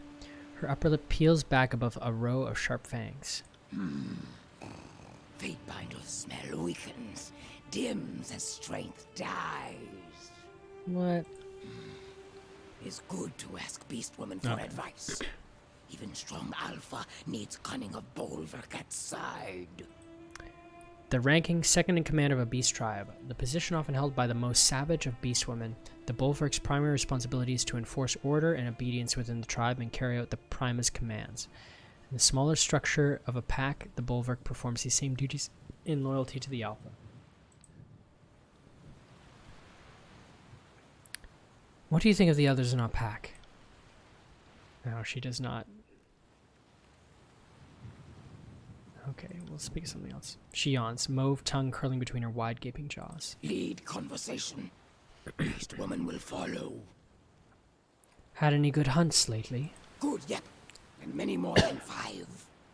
The beast woman flexes and curls her claw in the air, the pitch blackness of them suddenly striking, a stark reminder of their power, their ability to kill.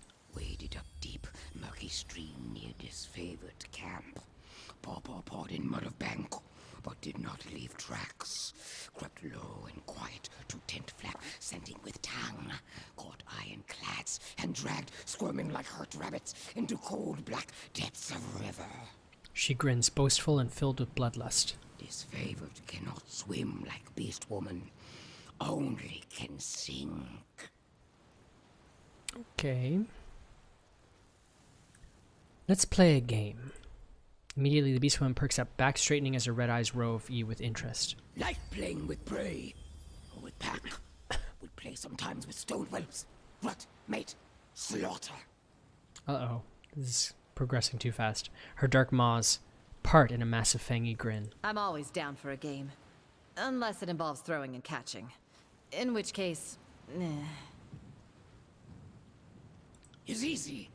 Packmate chooses one of each. What, mate? Slaughter. Oh, they do have that game. Is chosen. Pack joins ensuing hunt. If Packmate is chosen and both agree to game, then Pack gets to watch. Packmate chooses one for each mate slaughter. If prey is chosen, pack joins ensuing hunt. If packmate is chosen, both agree to game, pack gets to watch. Okay. Oh, I get it. Okay. I'd rut Barrack, since Kairos' forces need a little pillage and rape in return. I'd mate with Verse, mostly to take half of whatever land she's going to someday conquer. Obviously, I'd kill Lantry. Who wouldn't? Barrack looks at you and simply shakes his head in horror and disbelief. How could Beast Woman choose any other? Would Rut ebb good and hot fast? Would mate Alpha I knew that. and would slaughter, cut half to pieces, slowly, savoring while slicing flesh from neck. Yep.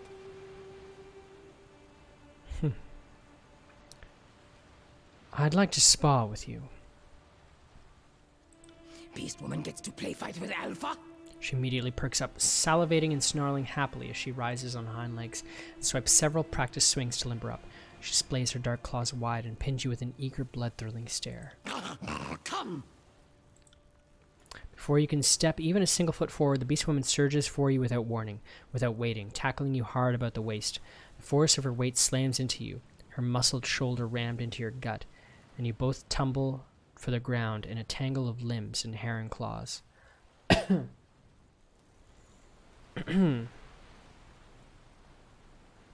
Curl into a ball and whimper. I want to do this one. I'm going to headbutt her. Oh, nice. Hands gripping her hairy shoulders to steady yourself, you ram your forehead as hard as you can into her swarthy snout. Bone crunches audibly and Kills in Shadow howls, rearing back as blood spates down the front of her chin and throat. She gnashes her red-tinged fangs, pained and furious and looking for a moment, as if she may very well tear your throat out, but then she licks the blood coating her lips and grins at you dangerously. Beast woman likes fighting with Alpha, she purrs carefully, sensually. She purrs and carefully, sensually crawls back from you. Oh boy, it's getting hot. We should strategize how to best deal with our enemies and our allies. Best way is with bloodshed, yep. She grins wide, tongue lolling across her gleaming blade-sharp teeth. Fatebinder has many allies. More enemies. Which do Fatebinder and Kills in Shadow hunt today? I want to talk about Kairos and the Archons. Fatebinder's tribe. No packs well. She huffs and snorts. What do you know of Disfavored and Graven Ash? Disfavored hunt and slave beast women. Only predators to rival tribes. Dislike. Admire. Envy skill. Want to stalk. Then want to kill slowly. Make scream. Okay.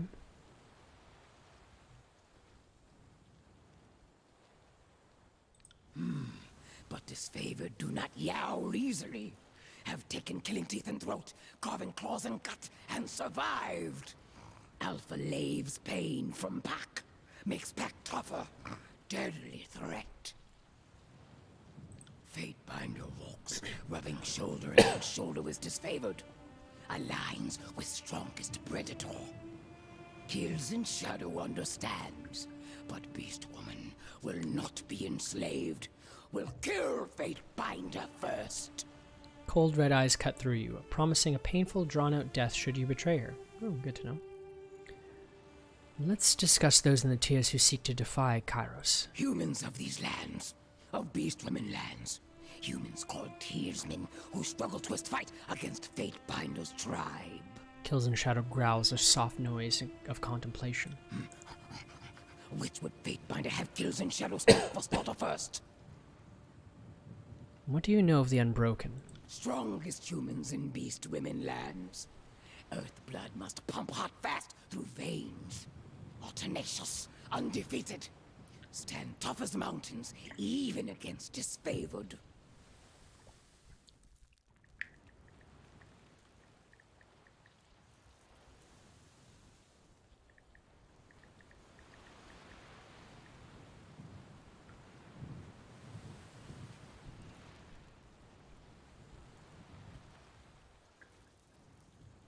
Sorry about that. Do not get taken in by the unbroken reputation.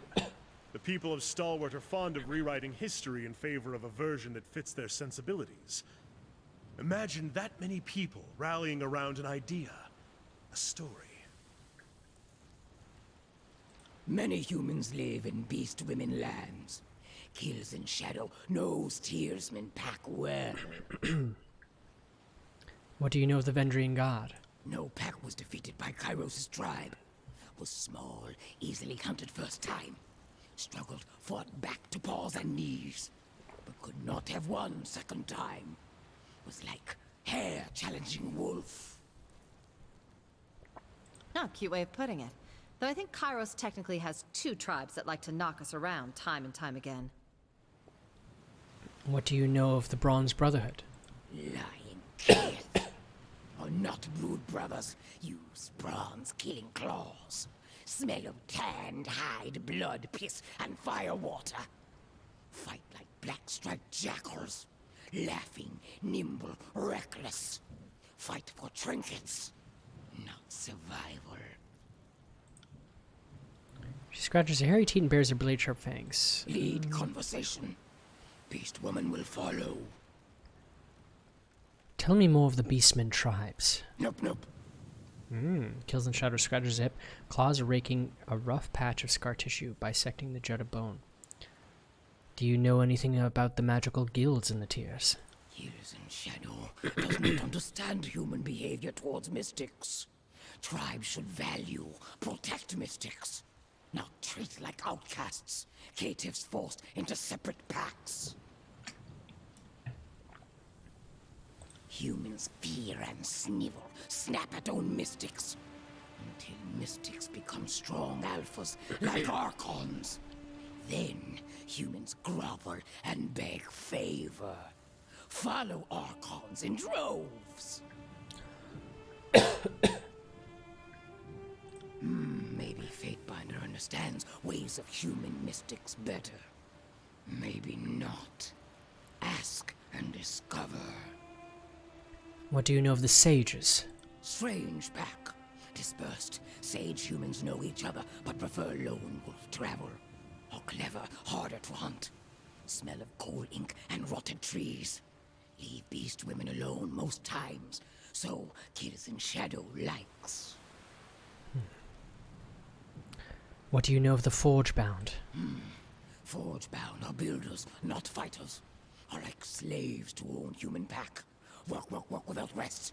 Are weak and submissive, but can mold hard gray ore like pressing paw prints into mud.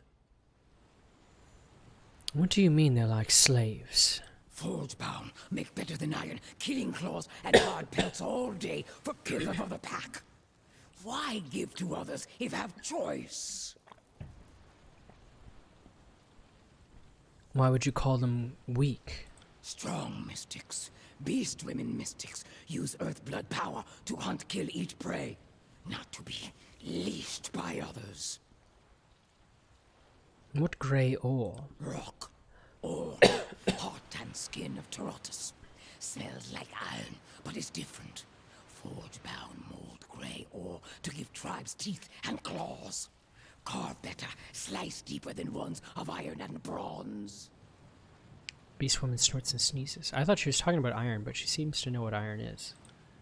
She yawns. Okay, Lead conversation. Beast woman will follow.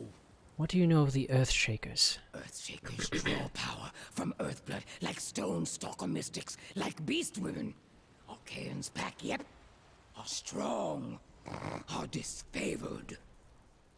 But our tearsmen smell more of stone lands, more of earth blood than disfavored, yep.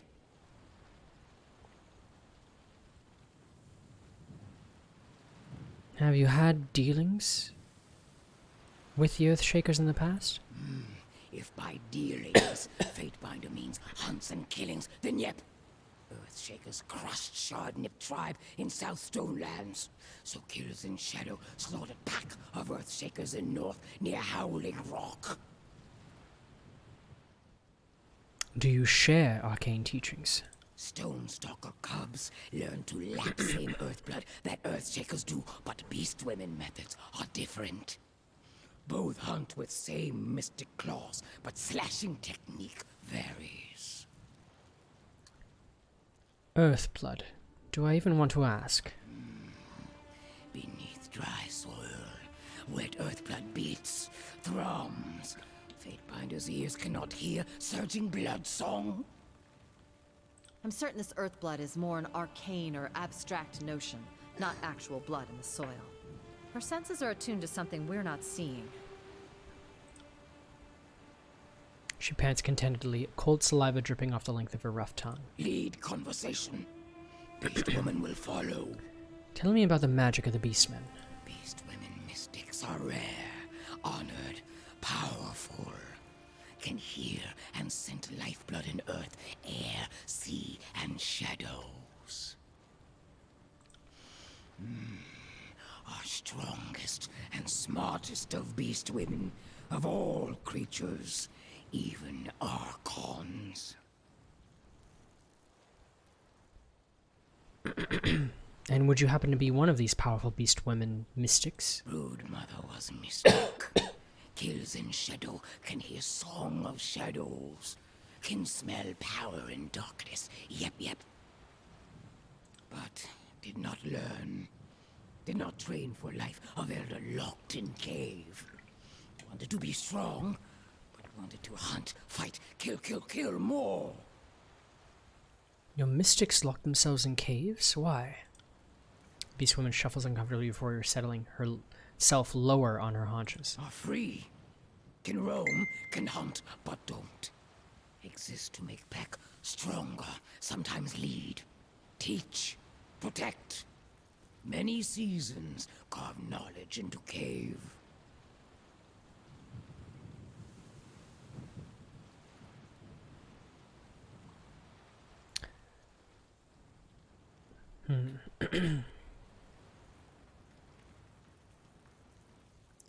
Where is this cave of the Shadow Hunter mystics exactly? Would not tell Fatebinder. Humans cannot read marks either way. Not even sages. Do stone stalkers also carve magical knowledge into cave walls for anyone to stumble across? Not that Kills in Shadow has seen. Stone stalkers do not carve marks with claws.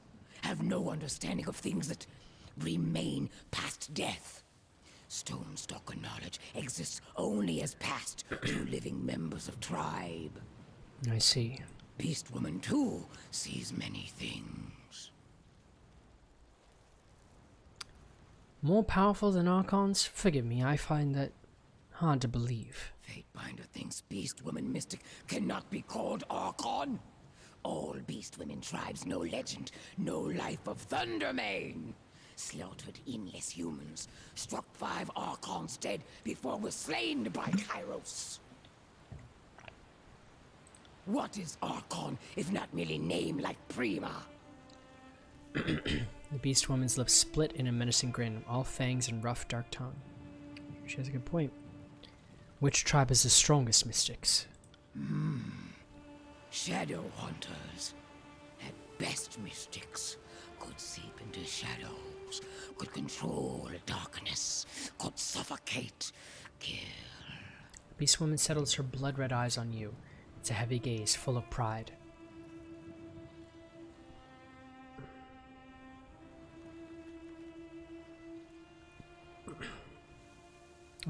But now? Kills in Shadow scratches behind one ear. Ketvana's now. Northwestern Wind Tribe. Swift wild, like howling squall.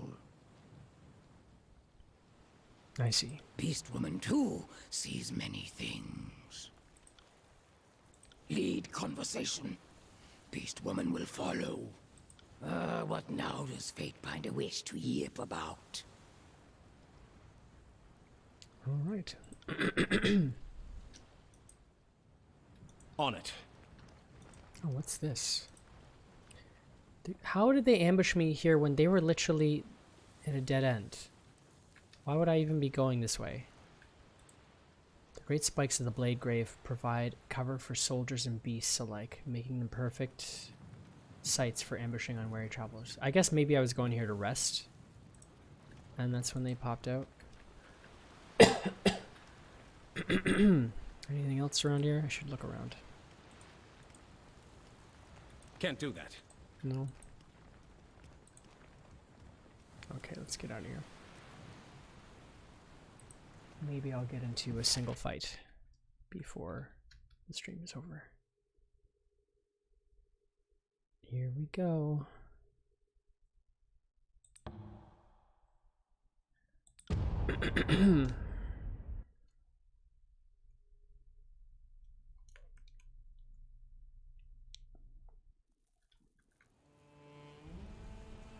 What time is it? Does it have the time here? Oh yeah, it is night. So I guess, yeah, the time that you arrive at the place, I wonder if that affects anything. Or if it just changes the scenery. I should. You want me to be subtle? Fine. Oh, look at the way she crawls. That's cool. It's actually kind of disturbing. Sorry, I can't. This music almost sounds like Crouching Tiger, Hidden Dragon.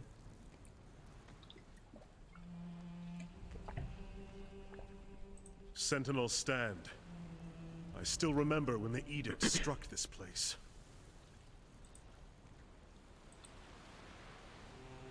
Okay, there's no enemies here.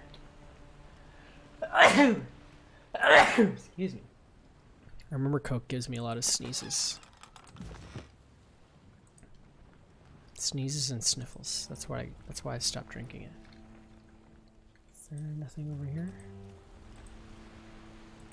This sounds so much like the Crouching Tiger. It's just like a less interesting version. I'll stay downwind of our enemies. I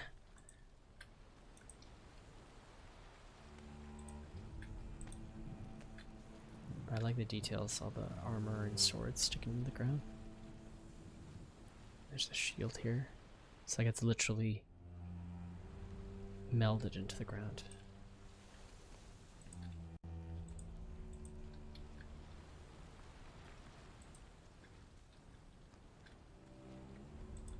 What am I supposed to... I'm just trying to capture their leader, right? Is there anything else I'm supposed to do here?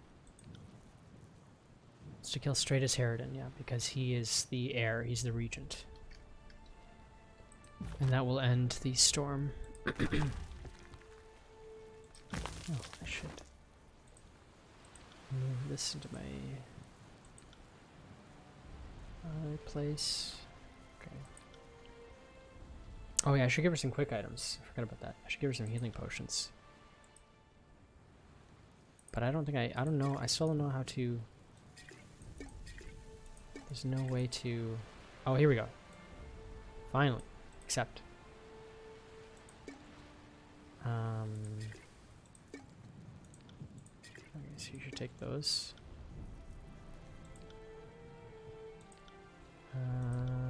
I guess I'll give her 2 more.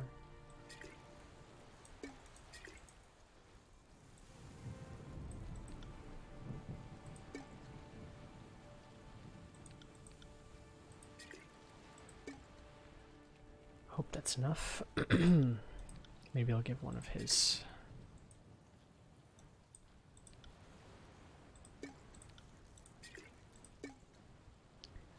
What else can she use?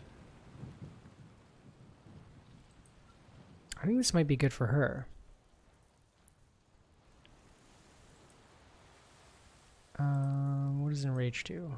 Recovery is reduced by 25, health increased by 15. Will reduced by 15%.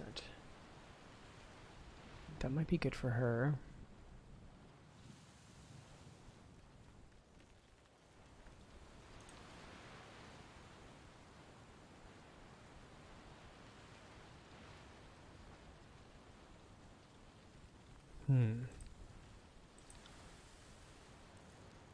Yeah, I feel like maybe she would benefit more from raging than he would.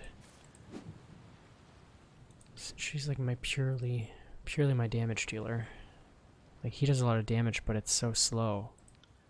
Whereas I feel like if her damage goes up, Makes a bigger impact. Quickness would be good for her. Finesse is good for her.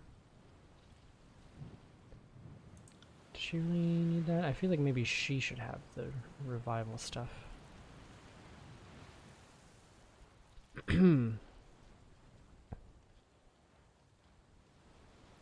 Maybe this is better for... what am I going to call you? Kills? I can't... They had to come up with a better nickname. Okay, so this will revive her. I don't really have anything else. Does he have anything? Damn, I really wish you could reassign their inventory more easily between characters. He kind of needs all this stuff.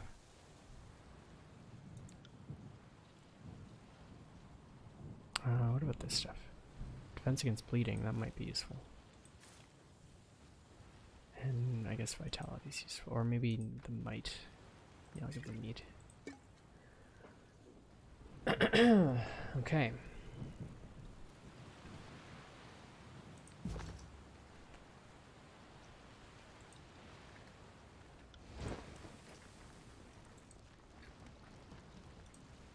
The moat that once encircled Sentinel's stand has long since succumbed to the harsh environment. Standing water and patches of moist dirt are all that remain. Can't do that. These look nice. It's light armor. Can she use these? Yes, it's way better. Didn't I change her boots already? Disengagement defense is good. Now that she's a close range fighter. Yeah, I thought I equipped these boots. I guess I just bought them, but I guess I forgot to equip them. That's a shame. This is actually better. Just wasted money on these. Yeah, they're objectively worse in every conceivable way.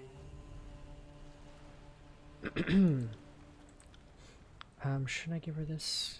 Mean to engagement, move speed, quickness, and dodge. Yeah, I'll give her this. Instead of the... Should we take out the fish? Take away the fish. Excuse me.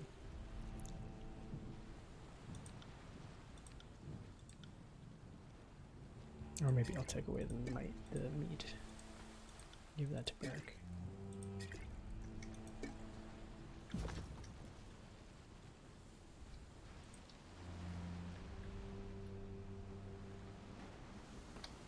kind of want to get into like at least one fight before I stop streaming, but I do have to stop soon. And I also don't want to get caught in a fight while I'm doing something important. The scout straightens as you approach, squinting through the harsh wind. Are you the support that Ash sent out? Yes, I'm Tunon's Fatebinder. Glad to hear it. You can never be too careful out here. I'm half blind from this storm, and you agents of the court don't always stand out, no offense. We've been patrolling the outer walls, but there's no sign of the enemy. Either they know not to come here, or they're better at hiding than I credited. Damn rebels shift about like the winds they do. Have you run into any Unbroken recently? More than a fortnight ago, but she dashed off right before we could knock arrows. They're a cautious lot, but cunning. Not even Kairos could have expected them to use this storm to their advantage. Can we enter the fortress? In these winds, I wouldn't venture to try if I had 1,000 shields to guard me. Come, take a look and you'll understand.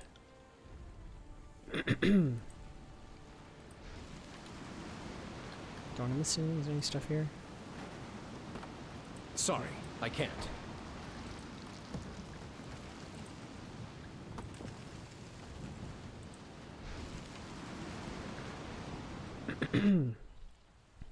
Nothing has changed. This is the very storm that shattered the Unbroken and disfavored alike. Thank you for bringing me here, Fatebinder. Beric regards the wind wall and the massive tornado around the inner keep, which is but a distant outline.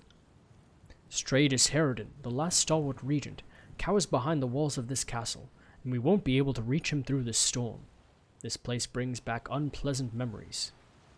You know, I just realized I have no ranged fighters since I got rid of Verse. That's gonna screw me over. I mean, Eb does have a ranged staff, but it's not really her strong suit. I could just ask this like I haven't been paying attention to anything he told me. Tell me about the regents. They were bureaucrats and diplomats, all drunk on their own self-importance. Stratus Harridan never impressed me, but the people of Stalwart revered the man. Cowardice must run in the regent bloodline. When the edict struck, Stratus hid in this castle and watched his country fall to pieces. An honorable man would have died for his people. The storm didn't leave much behind.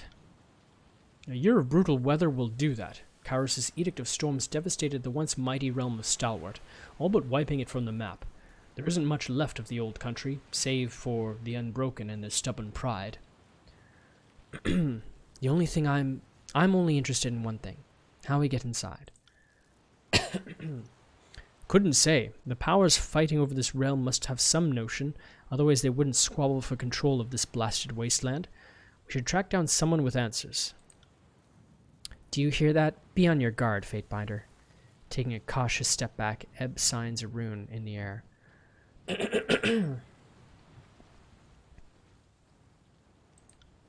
You catch an odd sound in the wind. A low moan, hidden within a cacophony of swirling dirt and metal debris. The clouds of dust seem to close in upon you. Within them, you see patches of glowing red. Oh fuck. Oh fuck. Oh fuck. I might get the battle I was hoping for. Oh fuck, yeah. I should have just saved a wisp and a scourge. Should I go after the wispies or the scourgies first? What do you think? Is this guy gonna help me or is he just gonna stand there? This has no dodge. This has very high dodge. Okay. It's been a while, so it's gonna take me a second to... I really wish I had... yeah, why aren't these... why are these assigned to anything? I'll put flash fire here. Put restoring touch here.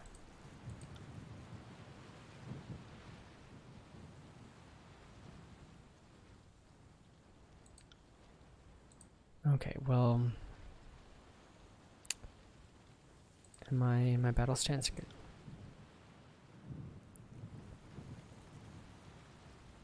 I should equip another.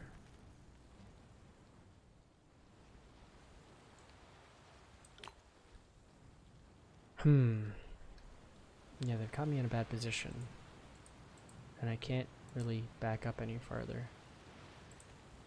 You should back up here. Damn, I really should have saved. Any vulnerabilities? Fire resistance. This one has shock resistance. Okay. Maybe you should buff yourselves up. Shock resistance isn't going to be as useful in that case, so I'll use spectral blur. Sorry. Oh, no. I gave you specific orders. Oh, you still have AI on. I gave you specific orders. Follow them, please.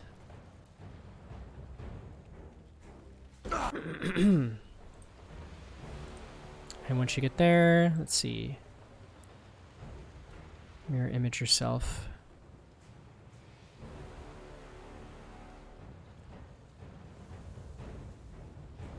Yeah, she doesn't really have any buff spells. So I think just mirror image for starters.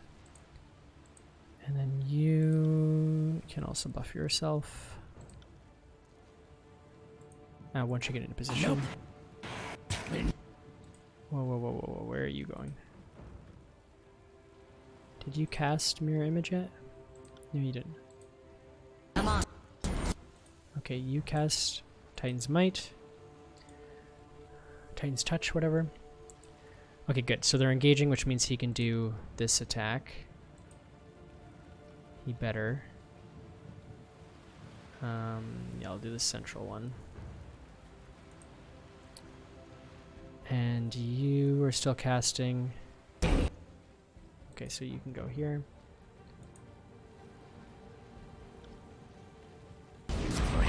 Okay, good, good, good. This is done casting. What does her weapon do? Freezing. And arcane damage, so yeah, I guess. And it's versus dodge, right? So you should attack the Wispy Wispies, or I think. Yes, definitely go after the Wispy Wispies first. She finished casting the spell, didn't she? No, damn it. It looked like it was done.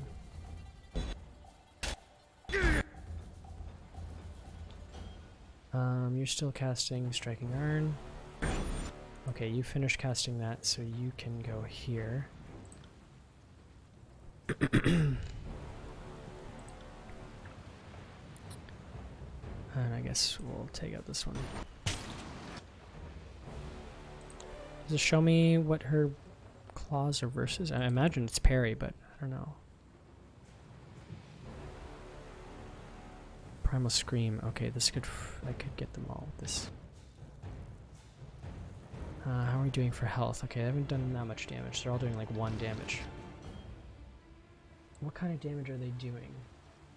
Arcane, arcane. It's all arcane. Okay. Time to use this ability. Can I hit all of them?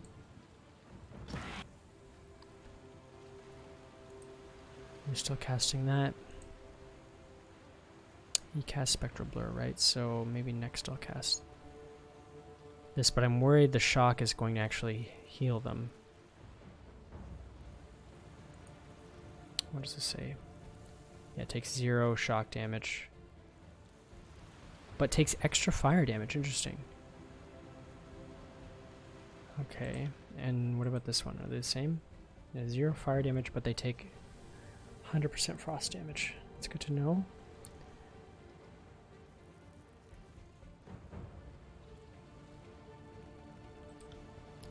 Okay, so I might as well... yeah, because they'll do more damage to me. I guess I'll wait until they're actually attacking me. For now... Do I have any cold? No. I guess we'll just daze them.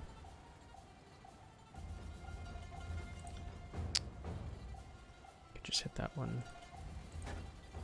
Okay, that's not going to be very useful, so... Just wait for the ability to finish. This guy's still attacking? Maybe he gets interrupted. Still immune to frightened. Ooh! Who tried to frighten him? Oh, wait. Was it him who was immune to frightened? What's happening here? Where is Kills in Shadow? Engage Wisp. Okay. Where's this immune to frighten? Scourge. Okay, yeah, Scourge just uses some sort of ability to frighten me. Critically hit Barrick, but he's immune. Haha, amazing. That was lucky. Okay. So I guess you are... It missed. It did hit... okay, so she's frightened. Reduces will defense, so I guess that's going to make them more vulnerable to magic. Are you still trying to cast the spell? What the hell? Or not the spell, this ability? That one rattled me. Nothing. Oh, I guess they can't do anything while they're frightened. They're just... okay, so maybe this... Wait a second, it said he was immune to frightened. How is he...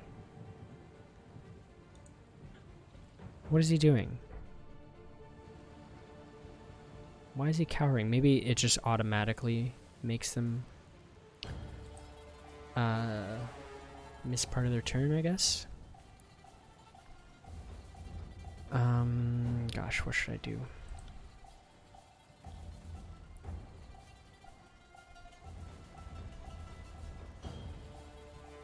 I'm just gonna keep attacking. This guy has a lower parry, so I should go after him. She still hasn't cast Mirror Image. Jeez. There we go. Did you cast... Oh my gosh. You have one job. And it's to use this ability. Please do so. Oh, he's gonna do it. He's finally gonna attack. It's amazing. Okay. Oh, wow, 106 damage. 106 damage, that's amazing. Did she finish her ability? Where is it? I wish it just wouldn't tell me. Can I change this, the settings? Like, it doesn't have to tell me it paused. I know it paused. Where is her ability? Kills in shadow, activates primal screen. It doesn't say. Are they all immune to fire? To fear? Did any of them get frightened? I don't think any of them got frightened.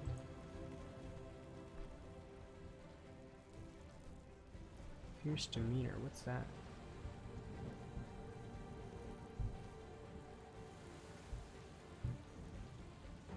Yeah, I don't think her ability worked at all.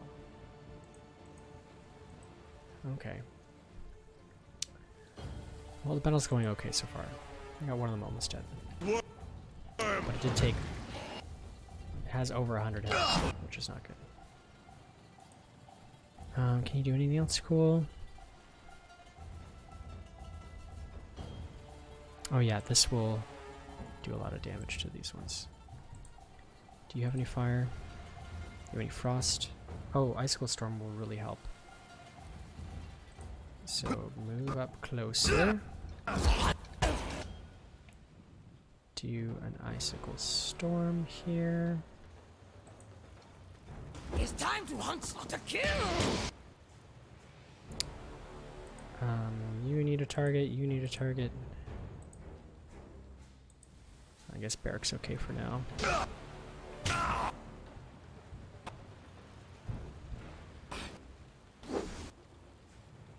Well struck.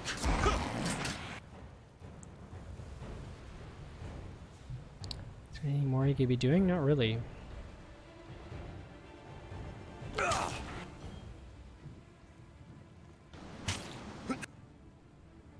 she have any abilities she can use? Well, this would help against him, so might as well.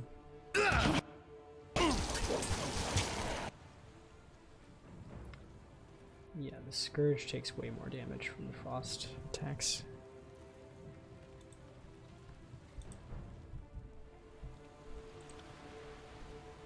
I got it.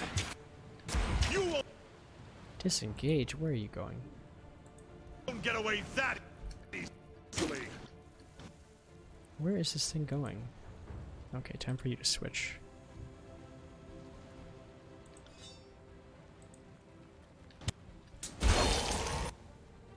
It's about to die anyways. This thing's dead. Oh, whoa, whoa, whoa, what was that? Whispits Barrack. Okay, it was just the attack animation, I guess. You can continue attacking. Did she not cast this on herself? Oh no, she still has. She has it still. It's got a very short cooldown.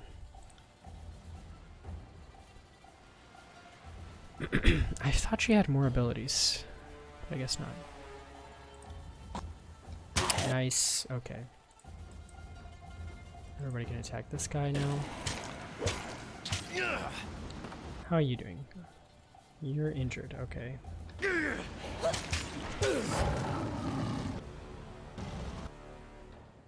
Do I have any more fire abilities? Not that it really matters. It's about to die anyways.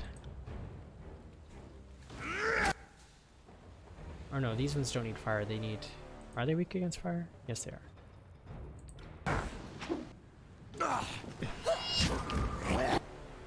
Okay, easy. This is a good coming back battle. Oh, whoa, it damaged me though.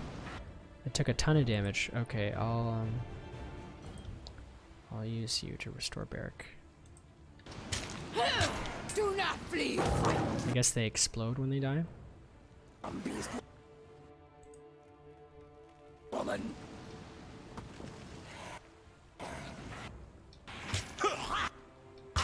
One's gonna explode. Okay, just the wisps.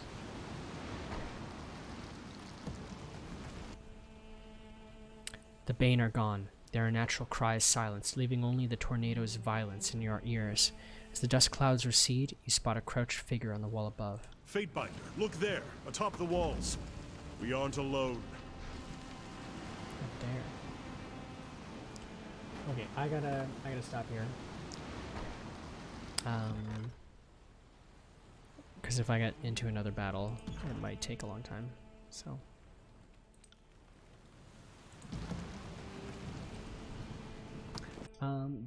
Thank you for hanging out. Hopefully I'll stream again soon, but I don't know when because schedules are for squares. So until then, have a nice life. I'll see you.